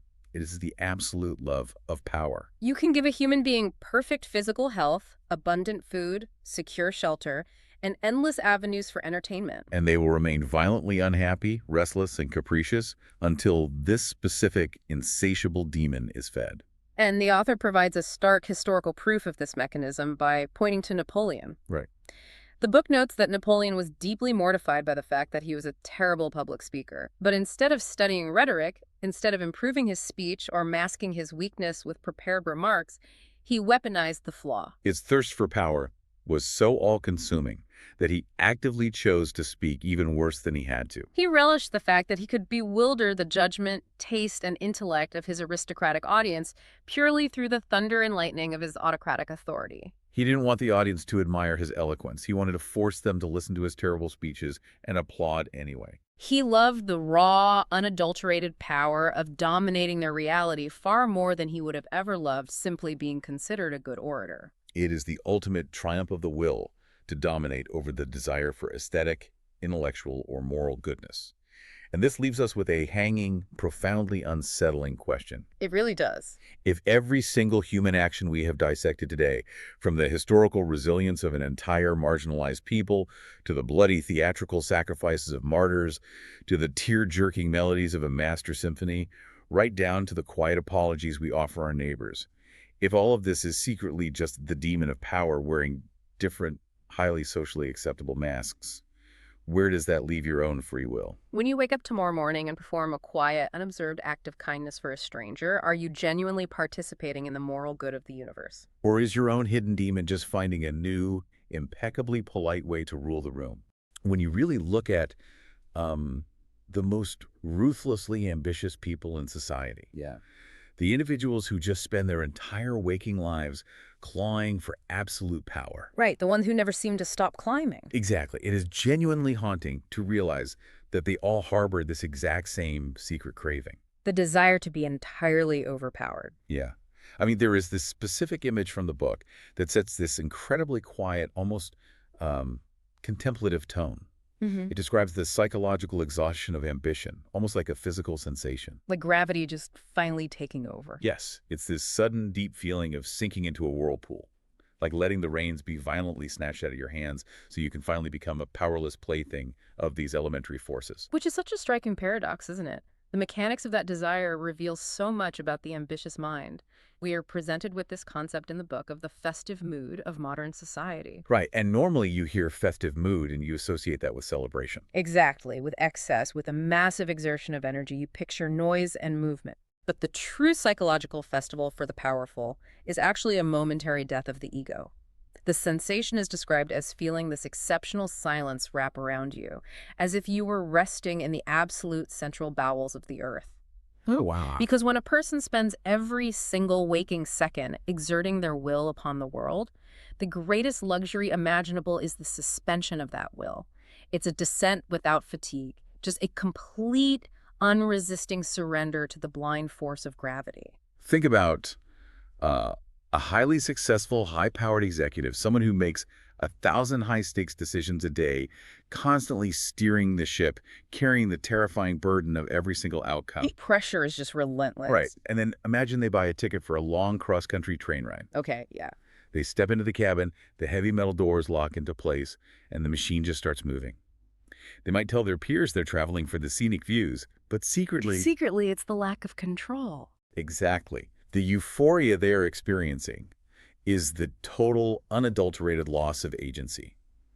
For the next 24 hours, they cannot steer. They cannot pull the train over. They can't change the schedule. No, they are entirely a passenger, completely devoid of decision-making power, just being hurtled forward by a force they do not control.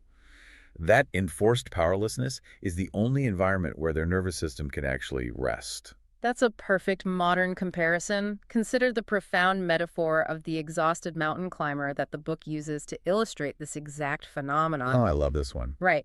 Imagine a climber halfway up a brutal, freezing ascent. They can see the summit far above them. They are entirely committed to reaching it, but their muscles are just absolutely decimated by the effort. They're completely tapped out. Exactly. So they collapse and fall asleep on the icy mountainside. And what do they dream of in that state? You'd think they'd dream of finishing the climb. Right. You'd think they dream of triumphantly planting their flag at the top. But they don't. They dream of the effortless happiness of rolling down the hill. They dream of their exact opposite of their conscious ambition. In a badgered, hyper-ambitious society, the temporary abandonment to an impression that devours and crushes everything is, well, it's a biological necessity. And what's truly fascinating is the aftermath of that. Right, yeah. What happens when they wake up? After this momentary surrender, the individual wakes up colder, stricter, and ready to relentlessly pursue power all over again. The surrender was just the fuel for the next conquest. It resets the machinery. And that internal exhaustion of holding power naturally bleeds into how we try to exert power externally in our daily interactions. Right, when we are actually awake and climbing that mountain. Yes. There is this exploration of the boundless territories of the ego, starting with the deeply uncomfortable idea that the ego actually takes ownership of things simply by knowing them. The acquisitiveness of the egoistic feeling just has absolutely no limits. None. Great historical figures often speak as if they command all of time. They naturally place themselves at the head of an enormous host of humanity. They speak for a whole nation or an entire era. But everyday people don't possess that vast scope. Their reach is limited.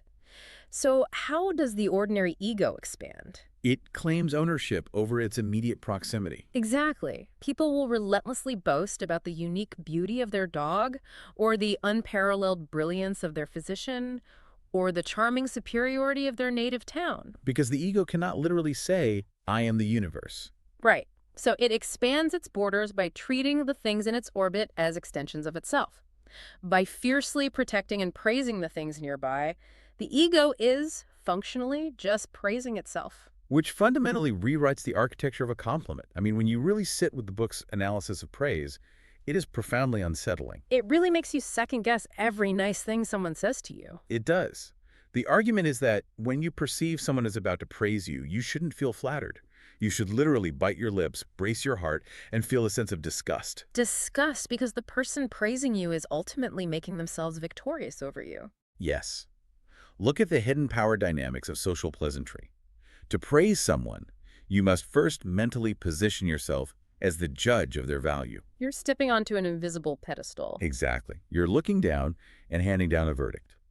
The praiser might be wringing this compliment from themselves, maybe overcoming their own envy momentarily, but the ultimate result is that they feel exalted. They have asserted their authority to evaluate your worth. Right in that brief interaction, you are reduced to the subject being measured, and they are the all-knowing evaluator. The praise is just a mechanism of elevation for the person speaking it. But wait, I want to hear your thoughts on how this applies to the concept of the gracious memory. Oh, man. Yeah, I am really struggling with this part of the text. It's a tough pill to swallow. It is. We are told that men of high rank intentionally develop this gracious memory, meaning they make a deliberate point to note and remember all the good qualities of the people around them. Which sounds like great leadership on the surface. Right. But the claim is that they do this merely to hold those people in agreeable dependence. I mean, if you are managing a team right now and you make a point to remember your subordinate's favorite coffee, or what makes their specific skill set special, what are you actually doing? You're asking if the book is really arguing that just being a good listener and giving a thoughtful compliment is a calculated act of domination. Yes. That feels incredibly cynical. Like, can't someone just be nice? It feels cynical until you examine the underlying psychology of the recipient. Okay, unpack that for me. If you are a leader and you remember precisely what makes your subordinate special, and you reflect that back to them with perfect accuracy, what happens to that subordinate? They feel profoundly seen. Exactly. They feel valued in a world that usually ignores them. But more importantly, they become psychologically bound to you. They begin to crave that specific validation, and they become dependent on you to provide it. So it's about creating a dependency loop. Yes.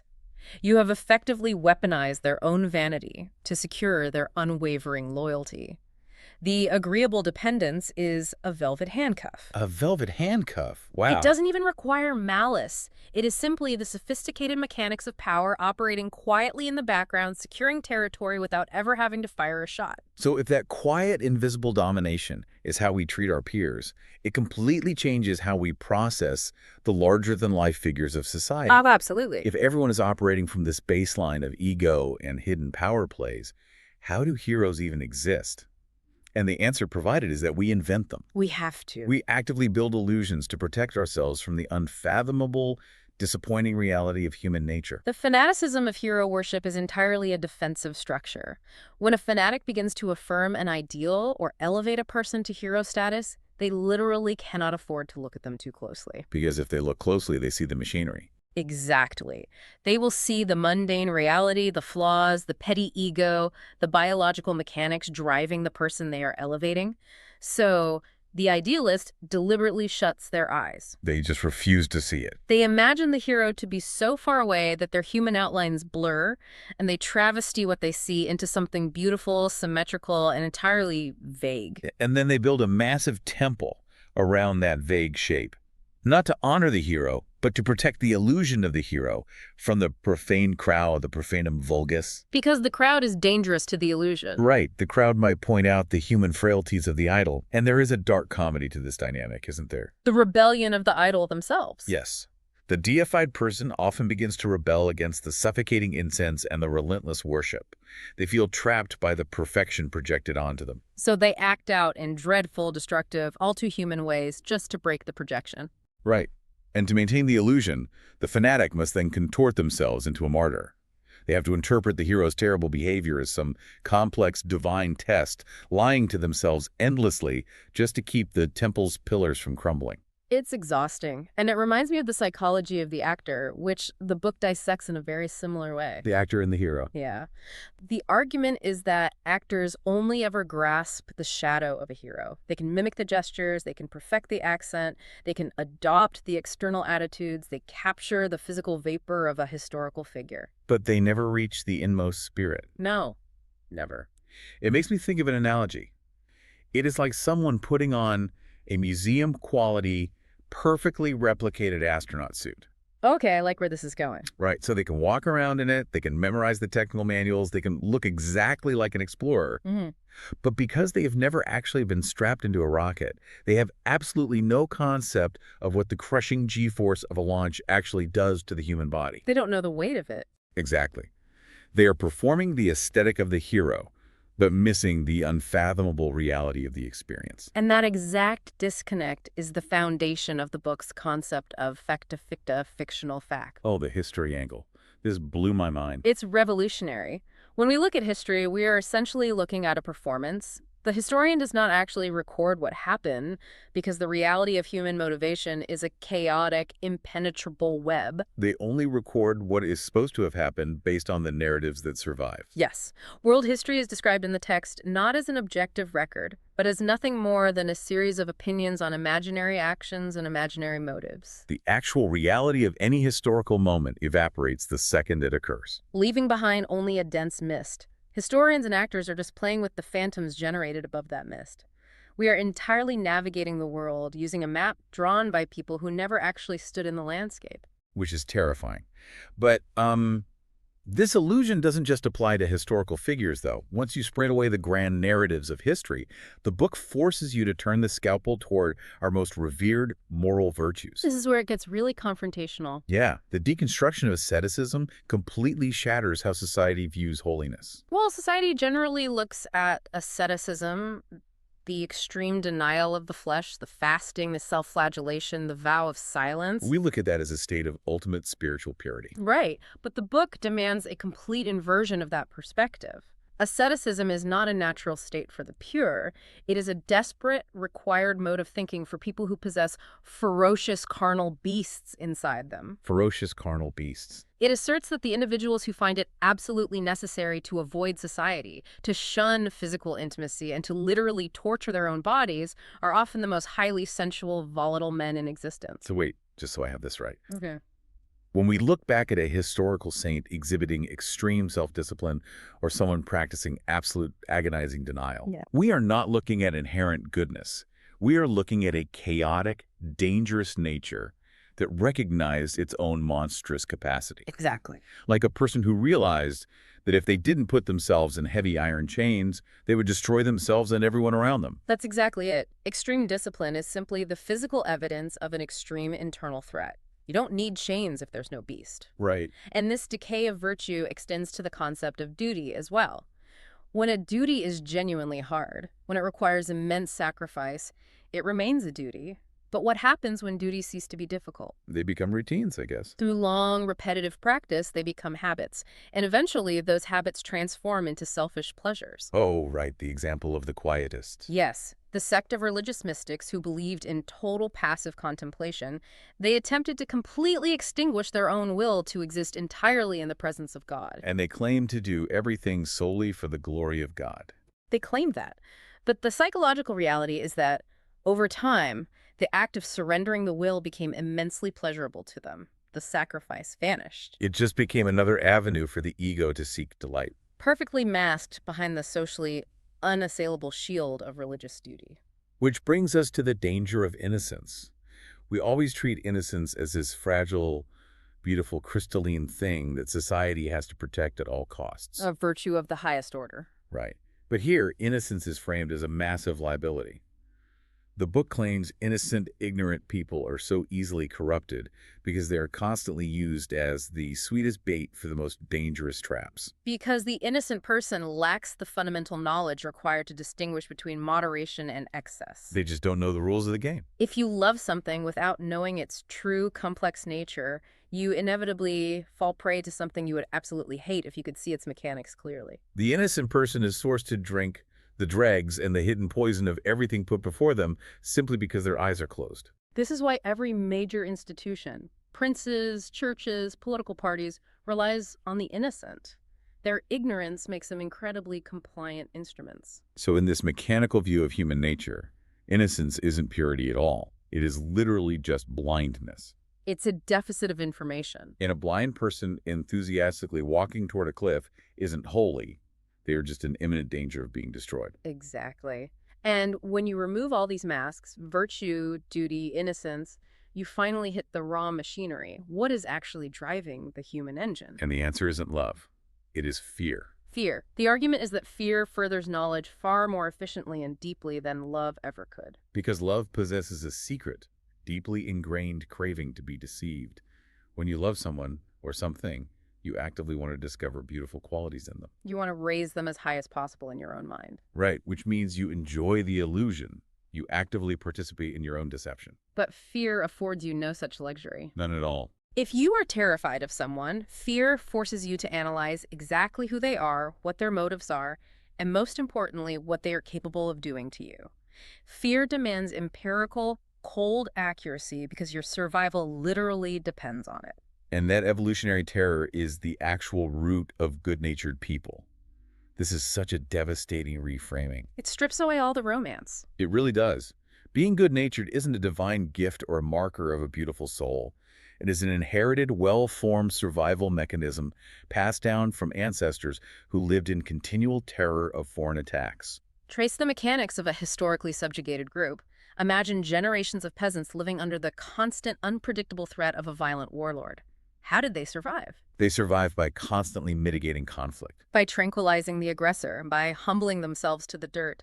They had to become absolute experts at flattering, preemptively apologizing, and concealing any trace of anger behind an unruffled, pleasant countenance. And over centuries, they passed this delicate, defensive psychological machinery down to their children. So today, when you encounter an employee in an office who is endlessly accommodating, who profusely apologizes for a minor typo in an email, and who cannot bear the thought of causing offense. You are not looking at a soul touched by divine grace. No, you are looking at the modern echoes of ancestral terror.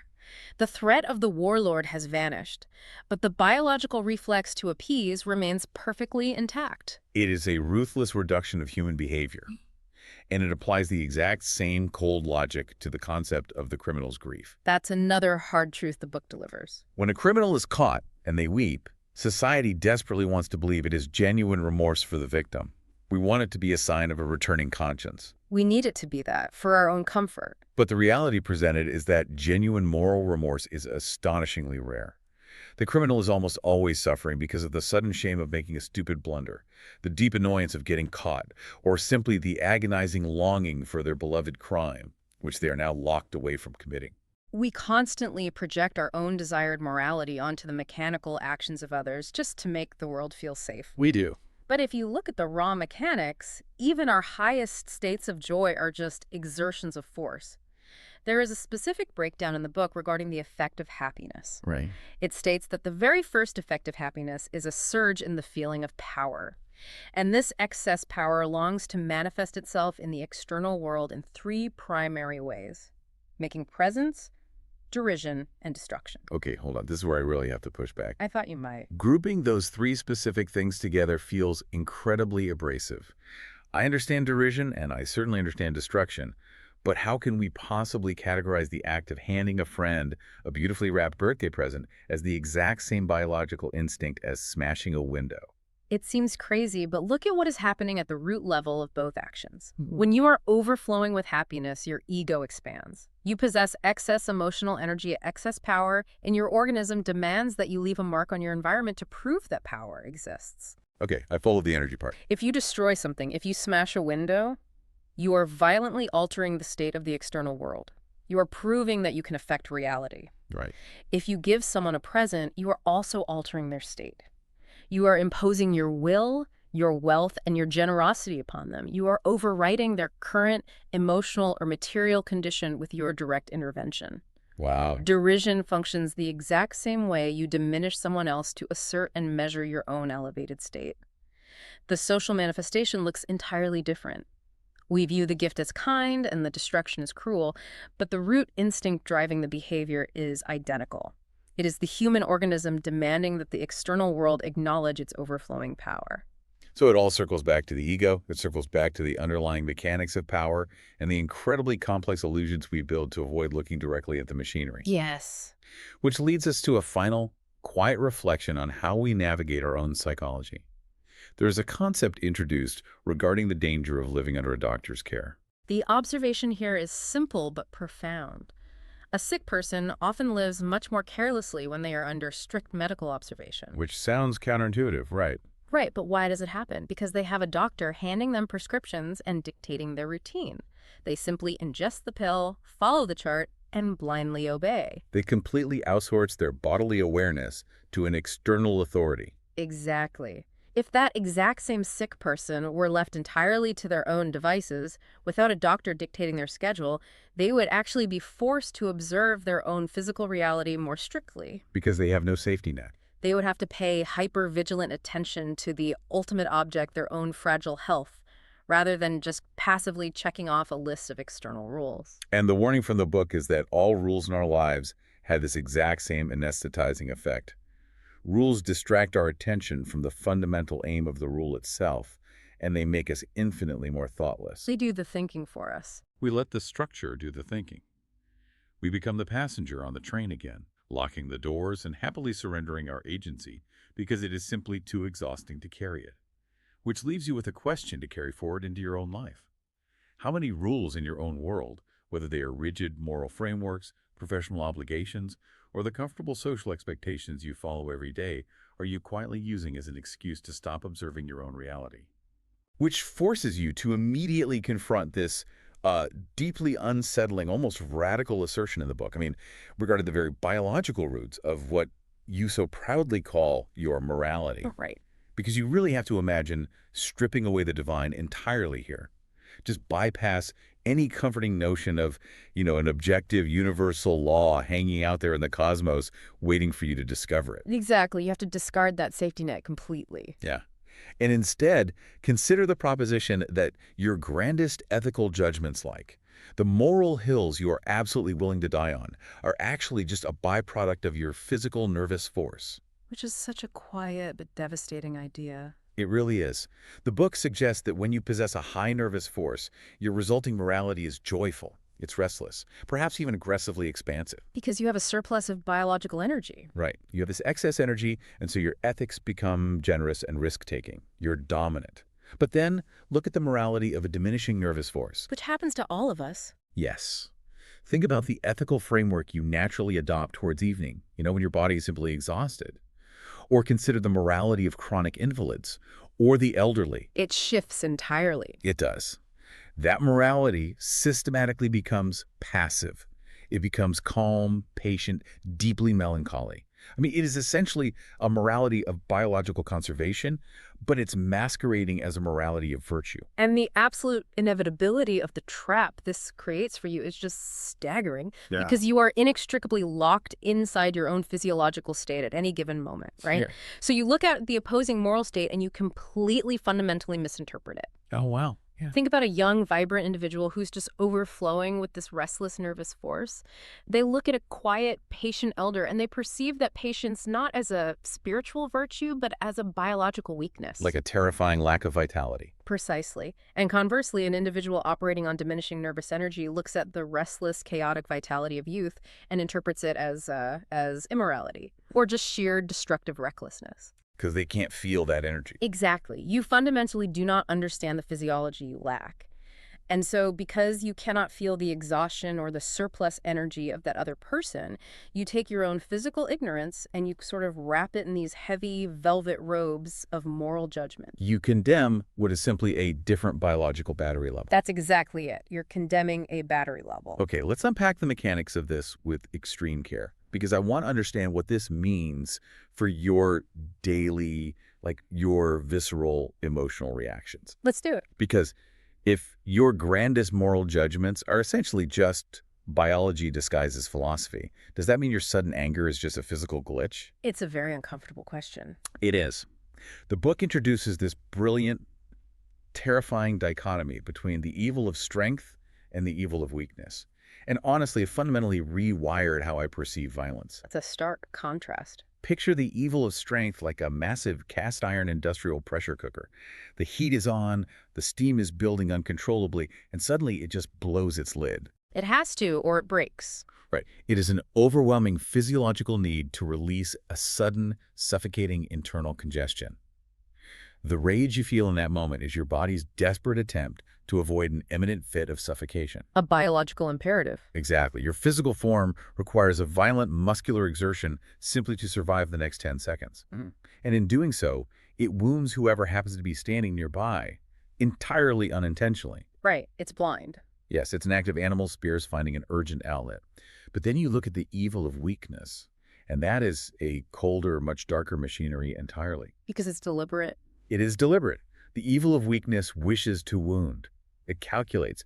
If you are operating from weakness, you desire, above all things, to see the unmistakable, undeniable signs of suffering in the other person. It's a pressure cooker, yes, but one that is completely blind to what it destroys in the first case. The tragedy of the evil of strength is that the person releasing the pressure doesn't even truly see their victim. The victim is just an incidental object in the path of the steam. Exactly. Yeah. But if your internal moral compass is not pointing towards some objective true north and is merely like a pressure gauge registering shifting biological states, your entire interaction with the world just warps. It has to. You inevitably begin to use other human beings as mere props to regulate your internal climate. If you are weak, you orchestrate elaborate theatrics of power and pity just to stabilize your own fluctuating, inadequate nervous force. You draft people around you into a play they never auditioned for.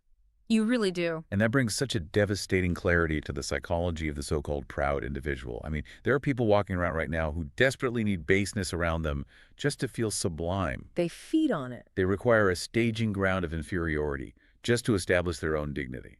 And the props they use are chosen with a surgical, almost cruel precision. Oh, absolutely. For one person, it might be a dog they can command to sit and stay, asserting dominance over a lesser creature.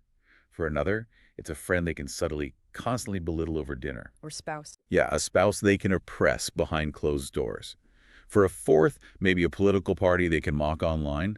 And then, for a very rare, deeply troubled intellect, they might actually require an entire historical age to look back upon with absolute disdain. The book talks about that, yes. They sit in their study and they view, say, the 18th century as just a collection of fools.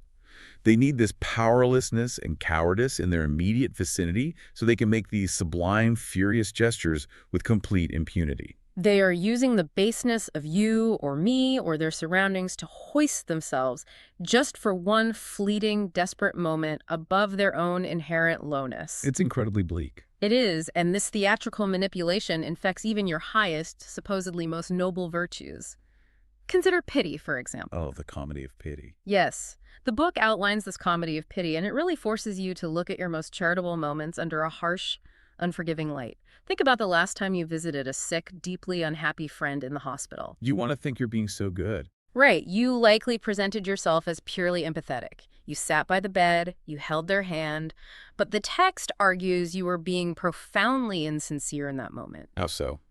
Well, in those moments, you meticulously calculate every word, every facial expression with the careful, sterile circumspection of a doctor standing by a patient's bedside. You are not offering true communion. You're performing a role. You are. A role that protects you from the raw reality of their suffering, and more importantly, from the terrifying reality of your own vulnerability to that exact same suffering. There is an observation here about human shop windows that I found, honestly, deeply unsettling to read. Exactly because of how precisely it maps onto this constant performance we're doing. The shop window analogy is brilliant. It really is. Think of your own identity as a storefront on a busy street. You are constantly arranging, concealing, or pushing very specific, supposed qualities to the front of your display window. You curate it. Exactly. Yeah. You put your compassion in the center glass, nicely lit. You hide your envy and your pettiness in the dark back stock room where no one can see them. But the motive is the real twist. That's the terrifying part. The brilliant, disturbing twist to this metaphor is the underlying motive. You aren't meticulously arranging this display primarily to trick the passerby in the street. You are doing it to deceive yourself. You are the audience. You are the primary target audience of your own shop window. You walk out onto the pavement, you turn around, and you gaze at your own curated glass, desperately hoping to convince yourself that the flawlessly lit mannequin in the window is who you actually are. Because facing your raw, unadorned nature is simply too painful. You orchestrate these massive, exhausting theatrical displays of power and pity because you cannot bear the barren reality of your own shifting physiological drives. The idea that my morality might just be my digestion acting up. Or your nervous exhaustion speaking, yes. So, you build a labyrinth of mirrors. You construct an identity out of the reactions of others, using their subjugation or their suffering as the mortar for your own fragile, entirely fictional self-image. And if you are willing to deceive yourself that deeply when it comes to pity and power, it is genuinely terrifying to consider what you do when you fall in love. Oh, romance is the ultimate illusion. There is this story in the book, it's labeled as both probable and improbable, about two secret lovers. In their total isolation, before they ever spoke a single word of their affection to each other, they each placed the other on a massive, impossibly high marble pedestal. A pedestal of their own creation. Right. The woman tells herself, if a man like that were to love me, it would be a condescension before which I would have to humble myself in the dust. Total submission to an ideal. And the man harbors the exact same reverent, self-deprecating thought about her. But then, of course, the inevitable happens. The tension breaks. Their tongues are loosened. They finally communicate their most secret, worshipful thoughts to one another. And you'd expect a happy ending. You would. But instead of a joyous, ecstatic union, this deep, meditative silence falls over the room. And the woman, in a cold, clear voice, shatters the entire illusion. She just says, "The thing is quite clear. We are neither of us that which we loved." It is the ultimate tragic realization. They loved the illusion. The reality was a profound disappointment. Because reality is just messy biology. Yes. They were each in love with the feeling of their own unworthiness, measured against a divine standard they themselves had completely fabricated. When the real, flawed, biological human beings stepped out from behind that projection, with all their ordinary fears and clumsy phrasing, the entire psychological architecture just collapsed. Wow. And this romantic delusion stands in the starkest possible contrast to the brutal, almost unbearable honesty demanded of the true thinker. For the thinker, the fundamental rule of engagement with reality is a vow never to withhold and never to conceal anything that contradicts their own thoughts. They have to fight themselves. You must wage a relentless daily military campaign against your own convictions. But I have to push back on this, or at least question the sheer psychological sustainability of it. Think about what this actually demands of you.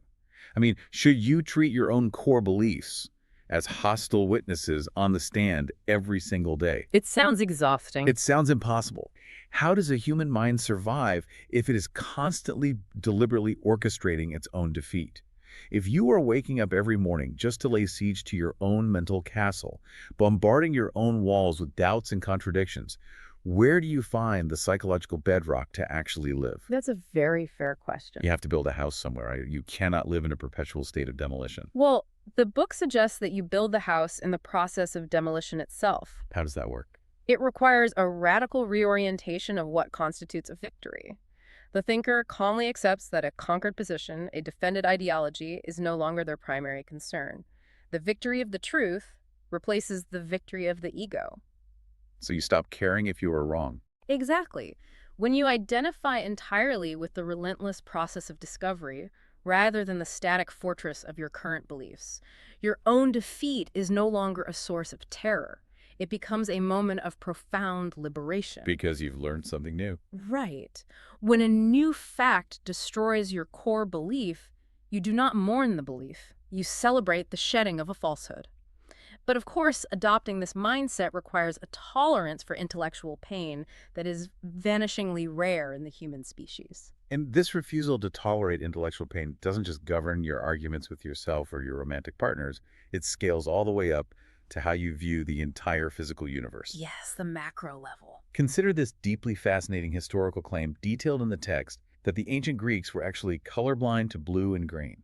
It's a wild concept to wrap your head around. It really is. They looked at the vast southern sea or a field of cornflowers, and they called them dark hair or brown. They described green herbs as yellow. Imagine a Greek sailor looking out at a brown ocean under a sky they couldn't even conceive of as blue. Which completely changes their relationship to the environment. Exactly. And the profound realization here is why this perceived defect was actually a psychological shield. By painting the world exclusively in human tints, black, white, red, yellow, the Greeks humanized nature. They made it familiar. The terrifying, vast, indifferent universe felt like a harmonious extension of humanity. It was like a cozy, brightly painted room naturally populated by relatable gods in human form. It's a striking insight into your deep-seated need for anthropomorphism. Blue and green dehumanize nature. They represent the alien, the oceanic void, the indifferent, creeping biological growth of the deep The forest. things that don't care about us. Right. By being blind to the colors of the void, the Greeks were able to float safely in a colored ether of humanity. And the text points out that you do the exact same thing today. You don't do it with your literal eyes anymore, but you do it with your intellect. We embellish science. You embellish science. Just as people in the past used what the book calls Rococo horticulture building, artificial grottos, quaint little temples, perfectly engineered cascading waterfalls to tame a savage, ugly wilderness, you use philosophy to embellish dry, difficult, dreary science. You cannot bear the barren landscape of reality. Precisely. You need the artificial grotto. It is exactly like walking into a cafe and being handed a raw, brutally bitter, unextracted espresso shot. That shot is pure, unadorned science. It is just barren facts, mathematical equations, and the chilling indifference of the cosmos. Not very appetizing. It is incredibly harsh to swallow. So you hand that bitter shot over to a philosopher, the intellectual barista, and they pump it full of meaning. They add the thick syrups of human purpose. They top it with the whipped cream of grand historical narratives and the caramel drizzle of universal justice. It turned it into a sugary frappuccino. Yes, because you want the illusion of a beautiful, meaningful stroll through the cosmos with a sweet drink in your hand. You emphatically do not want to stand in the barren desert of indifferent facts. No one naturally wants to stand in that desert. But here is the tension, and this is what really gets me. Isn't finding beauty in the savage domains of science like admiring the stark, deadly beauty of a harsh desert ecosystem? Or marveling at the cold mechanics of a black hole? Isn't that just another way you invent comfort for yourself? That's a very sharp observation. Aren't you just finding a more sophisticated, slightly darker flavor of Frappuccino? You are, and this exposes the absolute limits of human endurance. Perhaps you are biologically incapable of entirely dropping the embellishment. But consider what the text suggests happens when you truly attempt to strip away the philosophy. When you really try to face it raw. When you face the raw, unadorned truth without the rococo gardens of meaning to comfort you. Something unprecedented happens to the human operating system. Knowledge morphs from being a useful tool for physical survival into a terminal, highly dangerous passion. The text calls this the new passion. There is this chilling, deeply provocative assertion that historical barbarians were actually happier than you are today. And you cannot deceive yourself on this point. No, because they possessed a robust physical happiness built firmly on fixed delusions. They knew who their gods were, they knew where the edge of the physical world was, and they were utterly content within that secure, bounded box. It was a very effective box. But for you, the impulse for knowledge has grown so vast, so deeply entrenched in your nervous system, that you can no longer value any happiness if you know it relies on a lie. Right. You simply cannot go back to the box. It is a terrifying, irreversible trade-off. You are now inextricably bound to a restless pursuit of discovery. The book describes it as a hapless love. Hapless love. Yes. You are a lover who would never dream of exchanging your agonizing, complicated passion for a state of peaceful, ignorant indifference. You have reached a critical threshold in your evolution where you no longer shrink from the idea that this all-consuming passion for knowledge might eventually destroy mankind. Wow. You'd accept destruction for truth. You would rather see humanity perish in a brilliant flash of fire and light than enter a permanent stage of retrogression, safety, and ignorance. It sounds exactly like eating from the tree of knowledge, but getting to a point where you'd rather burn the entire Garden of Eden down to the roots just to see how the fire illuminates the night sky, rather than go back to the safety and the warmth of ignorant bliss. That is a perfect way to visualize it. The truth, as the book repeats, is cold. It does not exist to administer consolation to sick people. It is not a remedy. It doesn't care if you are hurting. It has no pity. None. Yet peering through the heavy iron gate of science acts upon passionate spirits as the ultimate temptation. It sings this joyful, terrible message, "Begone, illusion." And you realize that when the illusion goes, all the comforting woe and the tragic, beautiful meaning of your life vanishes along with it. So if the pursuit of this unembellished, freezing truth is indeed this isolating and potentially destructive, the ultimate question becomes, who among you is actually capable of bearing it? Right. Who can actually do this? Who can walk this icy path without collapsing into despair or retreating back into the Rococo gardens of self-deception? The book provides an answer, detailing the ultimate ideal of the thinker, and it is a breathtaking portrait of quiet, anonymous grace. The ideal thinker is not a grand leader standing on a brightly lit podium shouting undeniable truths to the masses. Not at all. They're described as an obscure, unknown inn. They act as a hidden physician for the poor in spirit. Picture them sitting in a metaphorical confessor's box. You come to them as a troubled soul. Instead of handing down a grand, heavy doctrine or a 10-step plan for enlightenment, they simply listen. With deep patience. And then they gently, almost imperceptibly, drop a single hint. Just enough of a breadcrumb so that you can walk away proudly, entirely convinced that you found the answer yourself. They erase their own involvement. Yes. This thinker gives away all their intellectual wealth, purposefully accepting absolutely no renown. They actively desire to be slightly sneered at. They creep through the obscure cracks and crannies of human errors just to reach wandering souls on their secret paths, asking for absolutely nothing in return. But you must contrast this quiet, idealized grace with the ultimate tragedy of the great thinker. Look at historical figures cited in the text like Rousseau or Schopenhauer. The heavyweights. Right. The profound tragedy of their existence is not that they failed to discover the truth. The tragedy is that a thinker's actual, everyday, lived life runs parallel to their profound knowledge, like an uncouth bass that is painfully, perpetually out of tune with the melody. I love that musical analogy. It's so visceral. They see the pure, mathematical, flawless harmony of truth in their minds, but they are still biological creatures. They are still trapped in the clumsy, petty, reactive meat of their own humanity, constantly suffering from that fluctuating nervous force we began with. They can't escape their own biology. They cannot perfectly embody the very truths they have sacrificed their entire lives to uncover. And so, they suffer immensely in their pride. They hear the divine melody, but every time they try to play it with their own lives, their own biological urges and petty frustrations pluck this uncouth, heavy bass note that just ruins the harmony. Which is why the final, greatest virtue of the thinker is magnanimity. It is the willingness to sacrifice your life unshrinkingly, to offer yourself up with a sublime scorn and a quiet smile, for a truth you know you can never perfectly, flawlessly embody. If your lived reality will always be an uncouth bass, clumsily out of tune with the pure melody of the truths you discover, perhaps the ultimate act of courage isn't finding the perfect truth, but simply continuing to play the song anyway, knowing the chords will never perfectly align. Consider for a moment exactly how safe and secure your daily life feels right now. You likely woke up this morning, went about your routine, walked down a street, and interacted with the people around you without a single fleeting thought that your actual physical survival was on the line. Right. I mean, we're wrapped so tightly in this modern, comfortable blanket of security. Exactly. And this very security, this luxurious absence of mortal danger, is exactly what the book argues makes us utterly terrible psychologists. It is a really profound paradox to confront. Because we naturally assume that since we possess the leisure time to just sit back and observe human behavior. Like people watching at a cafe or something. Yeah, exactly. People watching. We think we must therefore possess a deep understanding of it.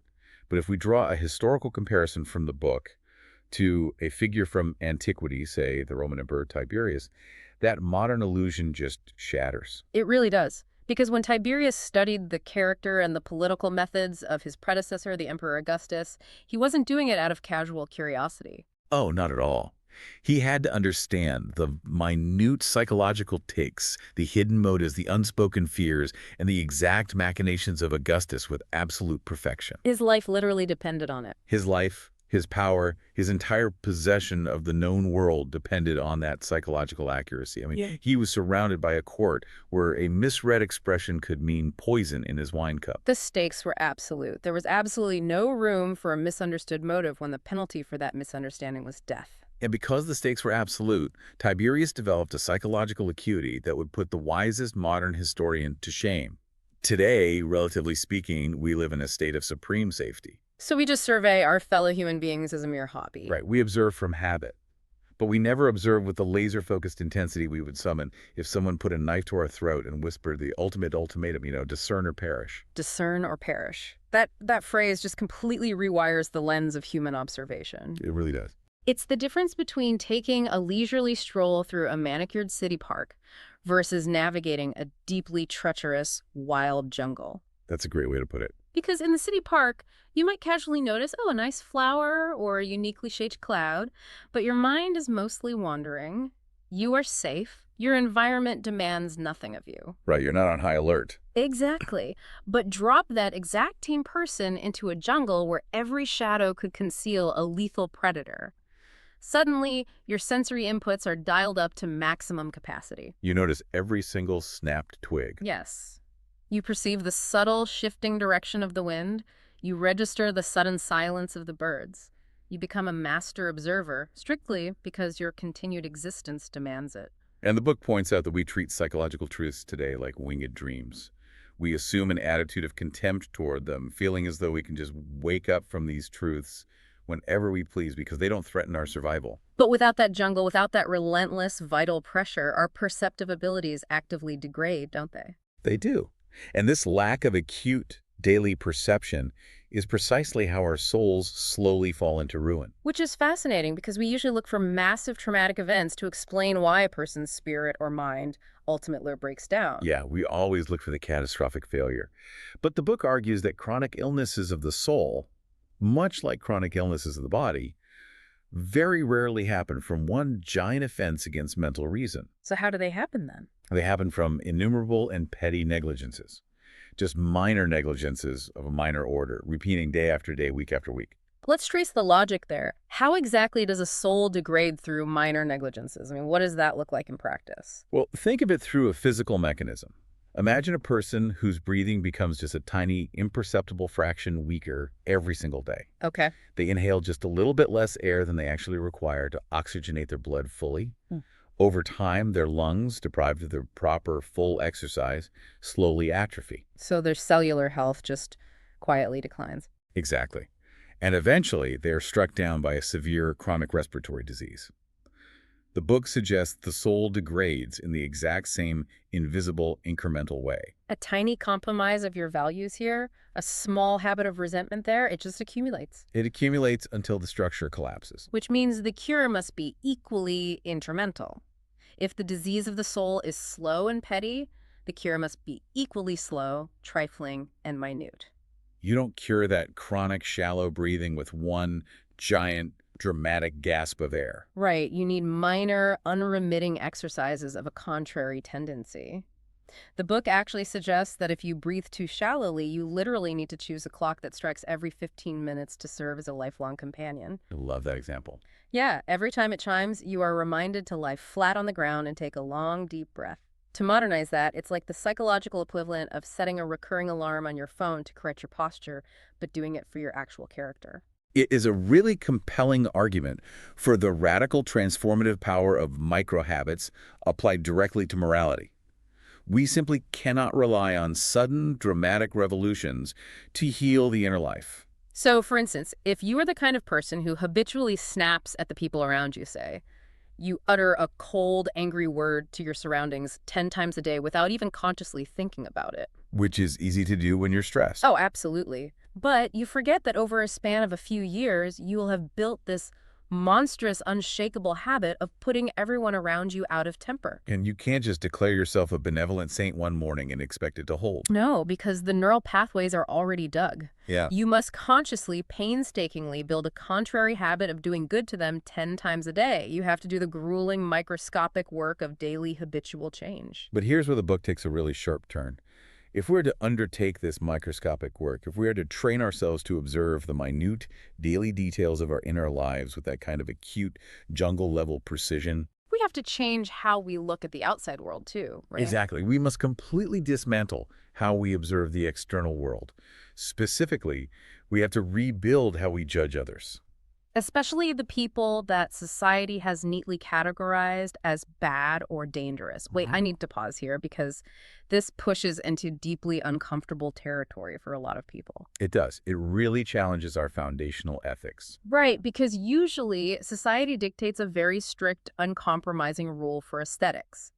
We are only permitted to seek beauty in what is morally good, and honestly, isn't goodness inherently beautiful? That is the standard assumption, yes. I mean, we are biologically and socially wired to admire people who help the tribe.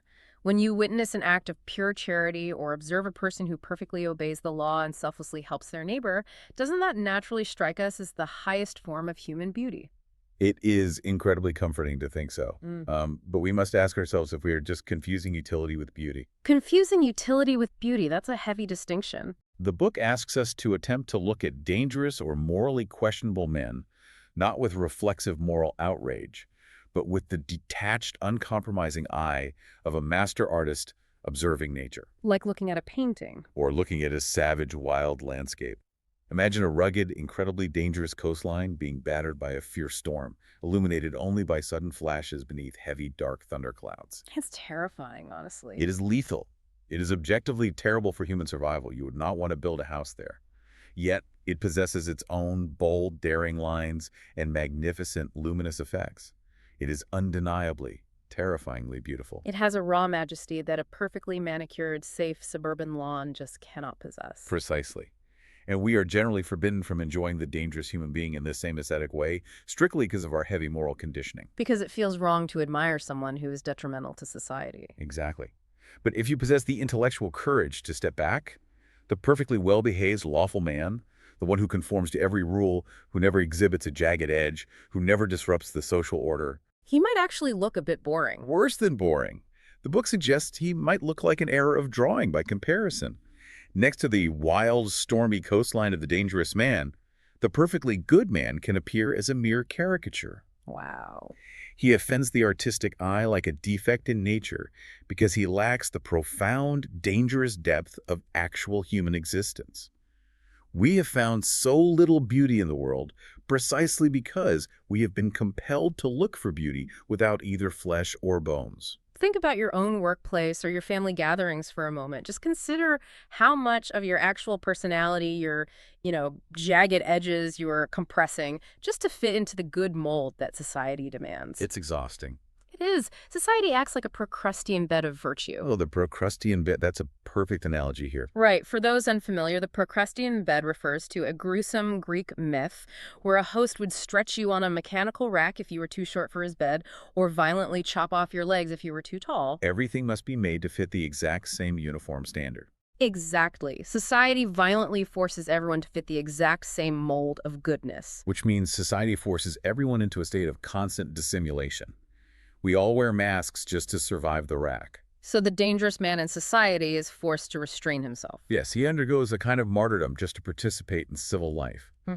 But the book examines the profound difference between how humans behave in society versus how they exist in solitude. Right, because there's no rack in solitude. Exactly. It references Diderot, who claimed that only the solitary are evil. Rousseau felt deeply offended by this, which, ironically, only proved Diderot right. In solitude, all societal restraint vanishes. The dangerous man becomes entirely free and therefore more dangerous in solitude. And paradoxically, to the spectator whose eye sees only the raw drama of existence, he also becomes more beautiful. Because he is finally true to his nature. He is uncompressed by that Procrustean bed. He is the storm allowed to rage without a polite societal facade. But, to view morality and human nature with that kind of dangerous, detached, purely artistic lens requires an immense, almost isolating amount of intellectual courage. It begs a crucial question regarding the mechanics of philosophy itself. Where does a thinker even find the psychological freedom to explore these deeply taboo ideas without going completely mad with guilt and terror? To understand that, we have to look at what the book considers one of the most massive paradigm shifts in human history. Which is? The single most useful conquest ever made for the advancement of human knowledge was the deliberate abandonment of the belief in the immortal soul.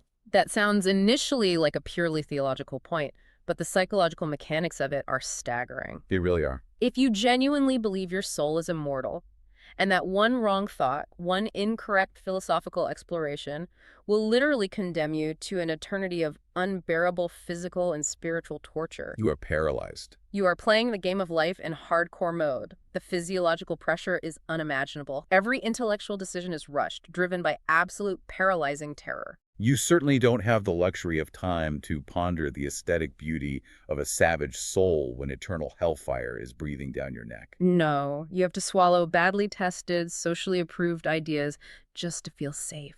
In former times, decisions had to be reached from one day to the next because eternal salvation depended on it. Humanity was in a perpetual panicked hurry. Knowledge was a matter of dreadful, urgent importance. But once that belief is abandoned, Humanity is finally at liberty to wait. Mortality is simply accepted as final. The infinite pressure is instantly lifted. it's like switching the experience of existence into sandbox mode. Now, without the fear of eternal damnation, you finally have good courage for errors. You can entertain vast, dangerous experimental ideas. Individuals can now face tasks so vast in extent that in earlier periods, even surmising such ideas would have looked like absolute madness and a direct defiance of heaven and hell.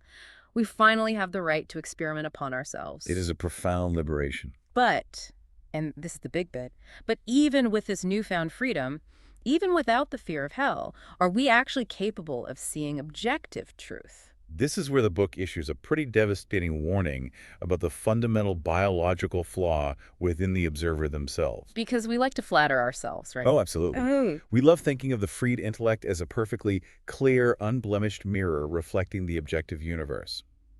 But our physical volition, our bodily and emotional state at any given moment, completely dominates our sight. Meaning our biology overrides our logic. Entirely. We constantly keep our eyes open for what is soothing or what is efficacious, simply because we happen to be physically tired at that exact moment. We are always full of secret predeterminations of what truth should be like, so that we might easily digest it. The truth looks completely different to you on a dry, bright winter morning when your mind is unburdened and your coffee has just kicked in than it does in the evening when you are physically exhausted. Night and day difference. Your physical exhaustion will literally lend concepts pale, depressing colors, while a state of feverishness will turn those exact same concepts into terrifying monsters. So you aren't seeing the objective truth. You're seeing your own biology reflected back at you. We fear venturing into the deep cave of knowledge only to find our own phantom waiting there. Which is a terrifying thought. And we must remember that truth itself is inherently powerless. Despite what flattering rationalists might passionately claim to the contrary, truth does not win simply by virtue of being true. So it needs backing. It must either attract power to its side, or it must actively side with power.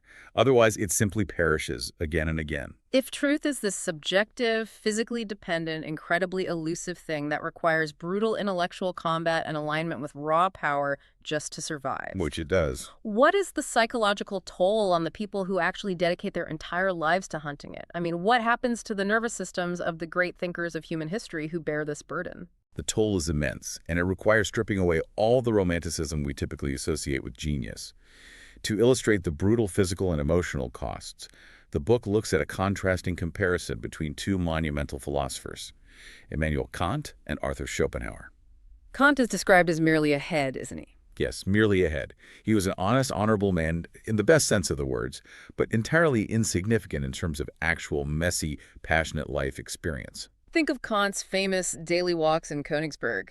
I mean, they were so rigid and predictable that his neighbors supposedly set their clocks by him. He completely lacked the fatal convulsions of a truly turbulent life. His philosophy is not a dramatic romance. It's just the involuntary biography of a brain. Just processing logic. Right. But Schopenhauer represents the exact opposite pole. He was distinguished by a fierce, undeniable ugliness of disposition. Ugliness of disposition. Yes, he was filled with hatred, vanity, insatiable desire, and deep suspicion. He possessed a truly ferocious, difficult nature. Wait, are we really saying that Schopenhauer's horrible personality, his vanity and suspicion, actually made him a better philosopher than Kant?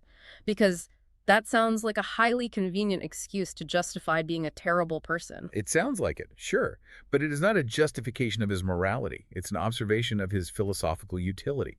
Because Schopenhauer had this dark, turbulent, passionate disposition, his philosophy wasn't just a dry, logical exercise conducted from a safe distance. Views in the storm. He was the storm. His philosophy was the involuntary biography of a soul. He felt the raw, jagged edges of human existence because he embodied them. Which connects perfectly to the concept of the moral insanity of genius.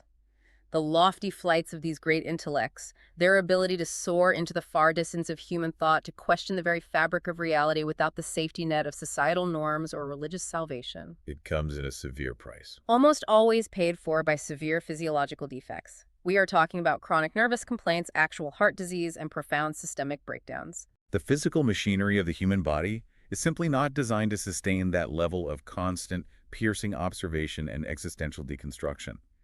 Their intellectual greatness actively exceeds their physical capacity. Leaving a permanent defectiveness in their constitution. Exactly.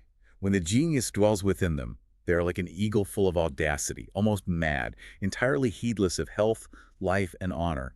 They fly through the day and feel as confident as an owl in the pitch darkness. But the nervous system cannot maintain that high-wire act indefinitely.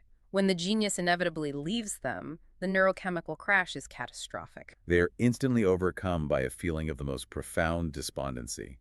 They feel as if they are suddenly abandoned on shelterless rocks with a violent tempest raging around them. And in that state of total physiological depletion, these towering intellects are reduced to pitiful, childish souls. They literally become afraid of a mere rustle of leaves or a passing shadow. It's a physiological collapse. The book even makes the staggering claim that 3/4 of all the evil committed in the world is due to timidity, and that this timidity is, above all, a physiological process. Which really forces us to question the very nature of what we call genius. Is it a natural, magical gift that descends from the heavens, or is it something far more mechanical? To explore this, we move from philosophy to the art world, comparing Raphael and Michelangelo. Michelangelo, driven by immense pride, believed his own genius was a pure natural gift, a divine spark. He considered Raphael's genius to be merely acquired by relentless study. Right, Michelangelo is essentially saying, I was born brilliant, you just work hard. But that proud view is dismissed as mere pedantry. What is talent, really, but merely a name for an older piece of learning, experience, exercise, and appropriation? It is the slow, generational accumulation of knowledge that perhaps dates back to the times of our ancestors, or even earlier. Genius is not magic. It is compound interest. Raphael is beautifully described as a noble thief. He didn't invent his genius out of thin air in a vacuum. He relentlessly assimilated nature, he studied constantly, and he took the techniques of his rivals, including Michelangelo himself, And incorporated them into his own vast quarry of knowledge. He was a great, humble learner, an exploiter of the manifold genealogy of his forefathers, interrupted only by death from stealing the entire genius of his rival. You take all of this in. You consider the exhausting, subjective, physically demanding process of deciphering truths that offer absolutely no comfort. You accept the moral insanity, the heart disease, and the crushing neurochemical despondency that accompany the genius's flight. You learn to strip away the Procrustean masks of society and observe the raw, savage, stormy landscapes of human nature in perfect solitude, utterly without the comforting illusion of an immortal soul. After enduring all of that, what is the ultimate fate? What is the final goal of the thinker who commits to this relentless dissecting journey? It is certainly not a loud, triumphant victory. It is not societal fame or the accumulation of eager followers.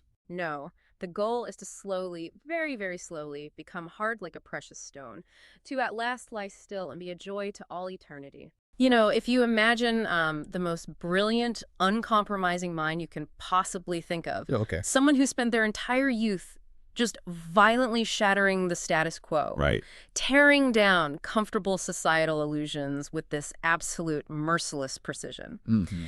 Now, fast forward 40 years, picture that exact same person at 80 years old. Sitting quietly on a porch somewhere. Exactly. Sitting there, bathed in this peaceful golden glow of twilight, just spouting these gentle, comforting platitudes about how, everything happens for a reason. Right. We as a society are so deeply conditioned to revere that twilight peacefulness.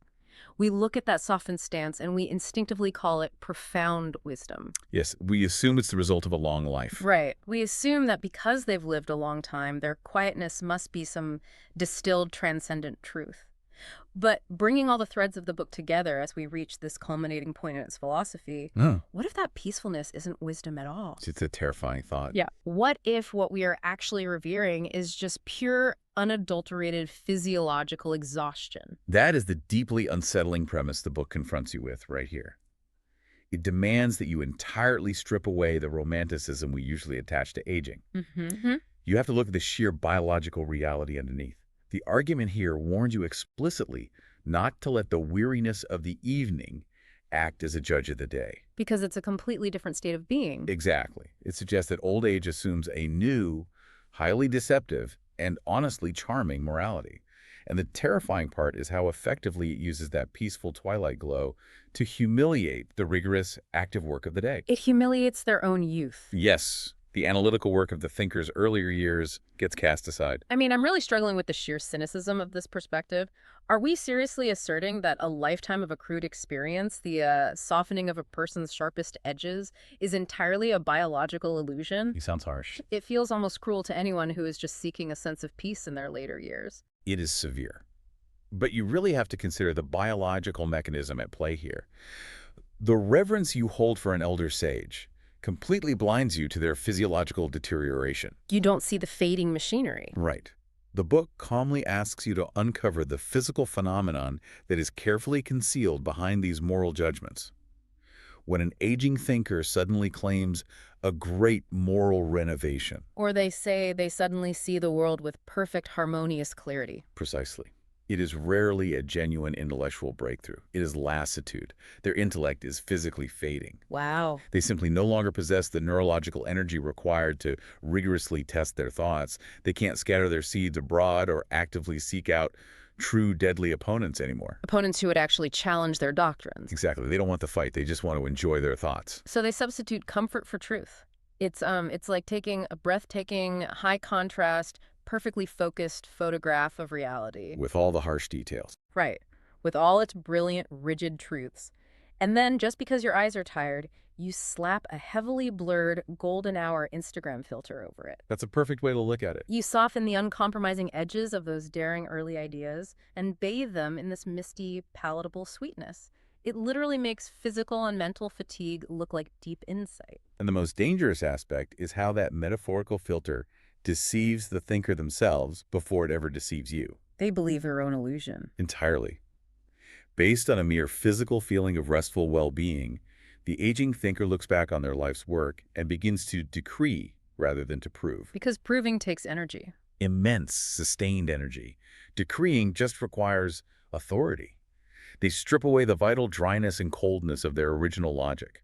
And they spoil their life's work by infusing it with fantasy, sweetness, poetic mists, and mystic lights. Do they realize they're doing it? Probably not.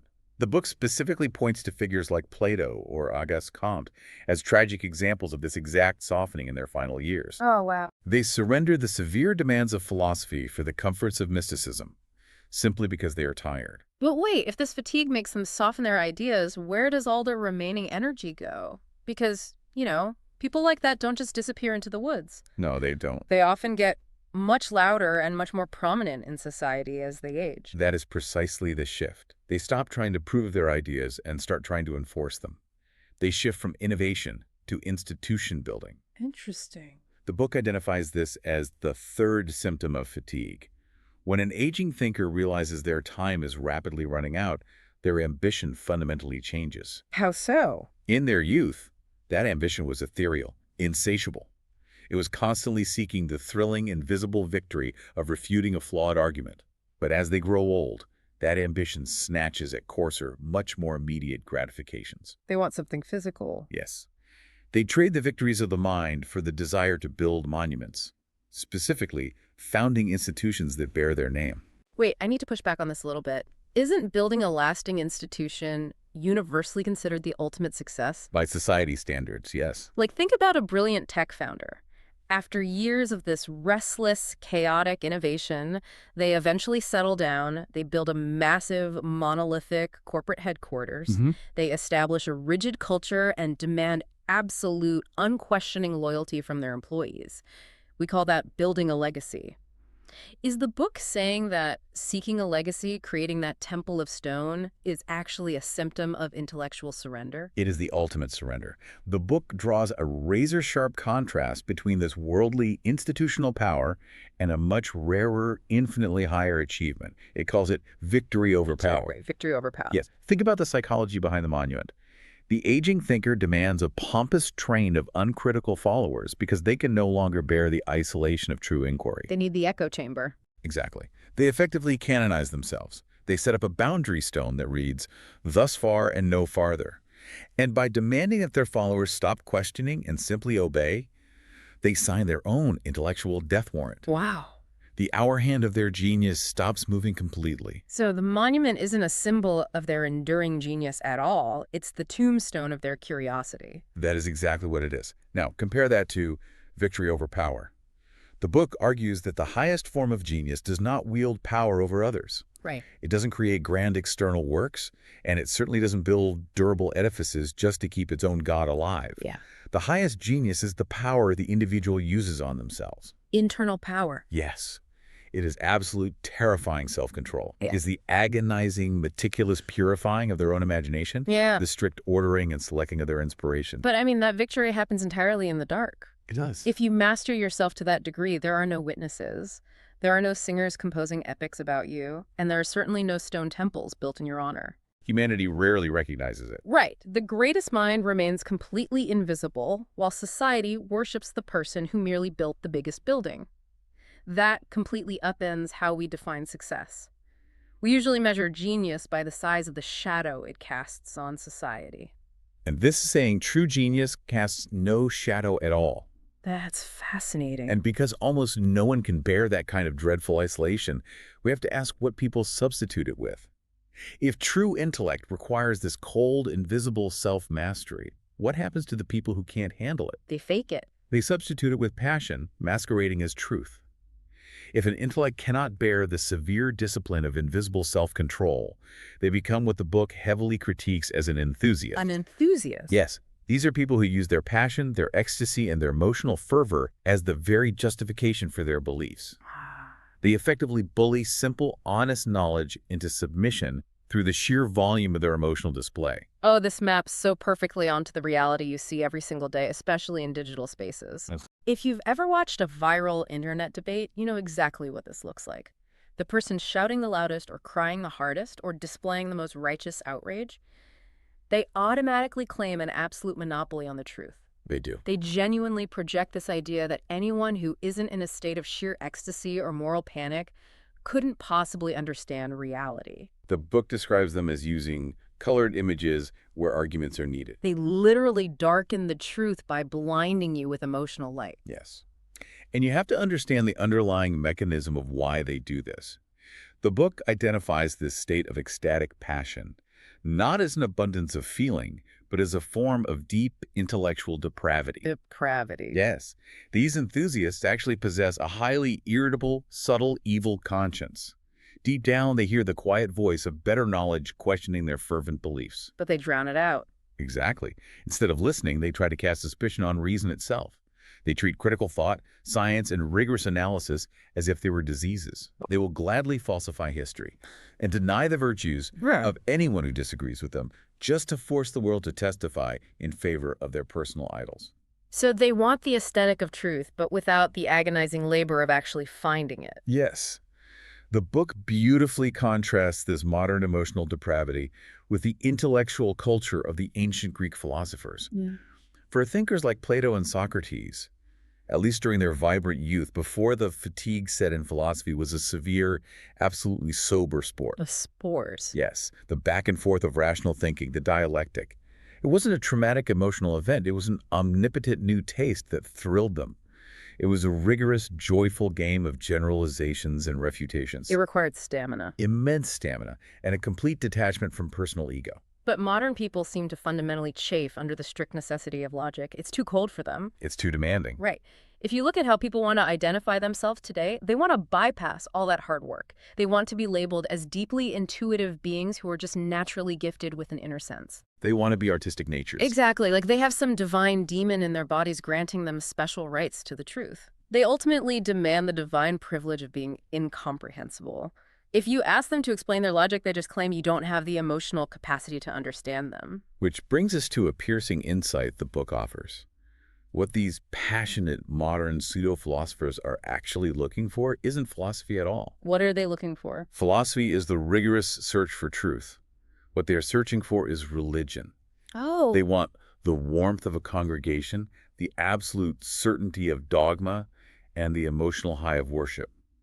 They are using the vocabulary of intellect to satisfy a deeply primitive emotional need. So if the modern idealists are just looking for emotional religion and the adulation of a community, what does a true idealist look like? Because we've stripped away the institution builders Right. and we've stripped away the passionate enthusiasts. So who is left? Who actually embodies this invisible self-mastery as the book concludes its vision?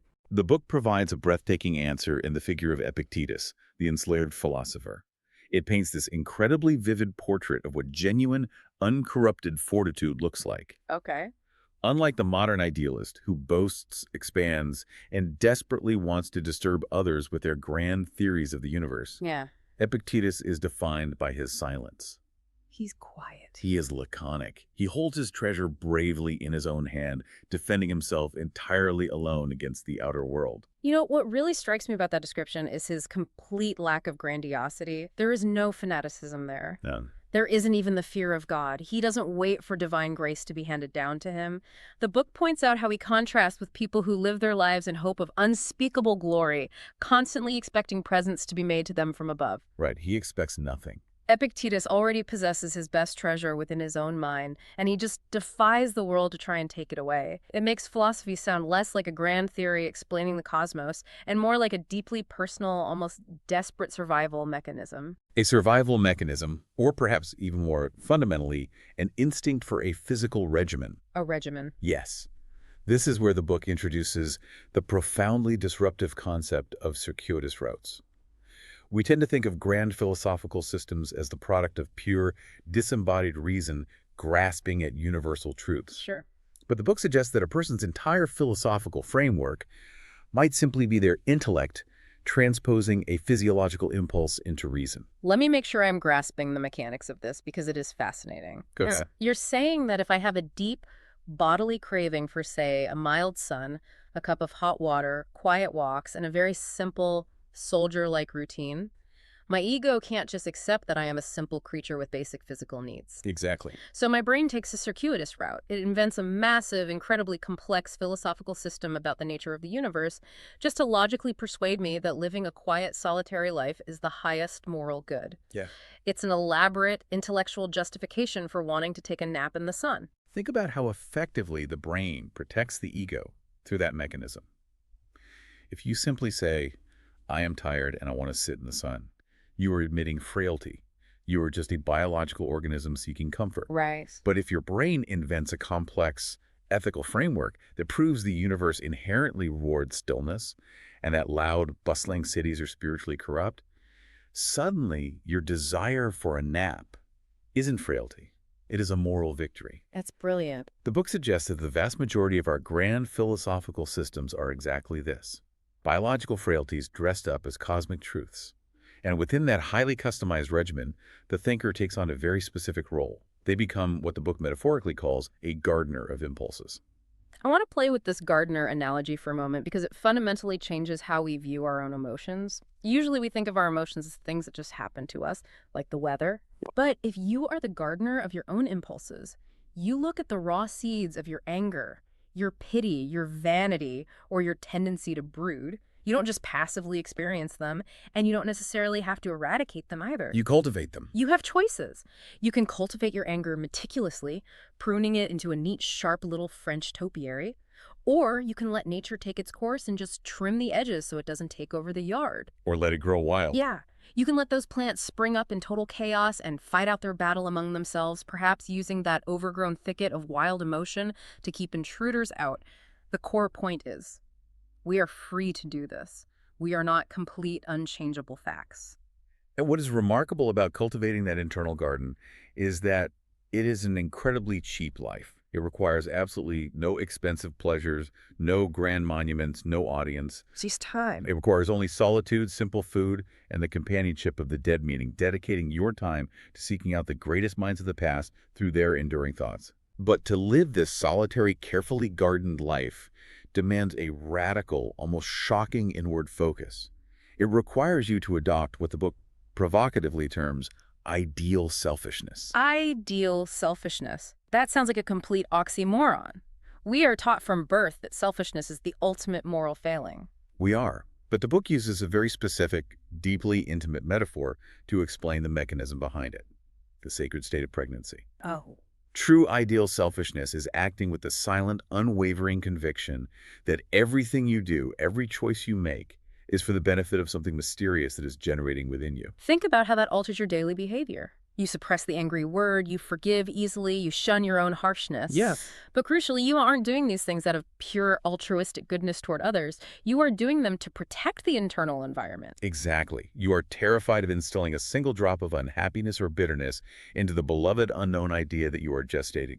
It is a state of pure, purifying irresponsibility toward the external world. You become a spectator before a drawn curtain, just waiting for a new thought or a future virtue to come to light. You prepare everything for its birth. Watching over and restraining your own soul so that your productiveness can reach a beautiful termination. But here is the massive conflict. What's that? Society actively, aggressively despises this kind of quiet gestation. Society tells you that to be a good person, you must be constantly active. You must be constantly moving, constantly performing great, highly visible deeds for others.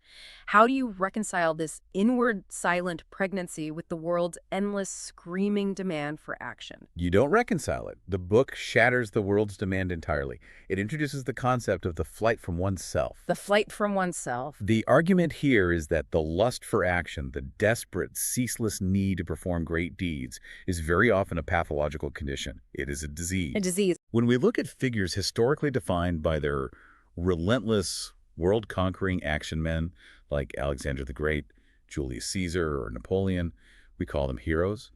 The book suggests they were actually sufferers from violent intellectual spasms. That completely flips the script. They were deeply impatient with themselves. They viewed their own inner lives with a gloomy, terrified eye, and so they acted like runaway horses.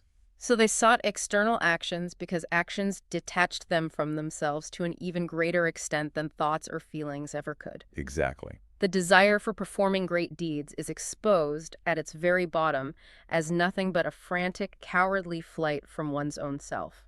We look at a conqueror and see immense bravery. But the book looks at a conqueror and sees someone too terrified to sit alone in a room. Wow, which means true courage isn't conquering a continent. True courage is staying with yourself. Yeah. It is sitting in the terrifying silence, gestating those future virtues the book talks about, virtues that have never yet been found on Earth.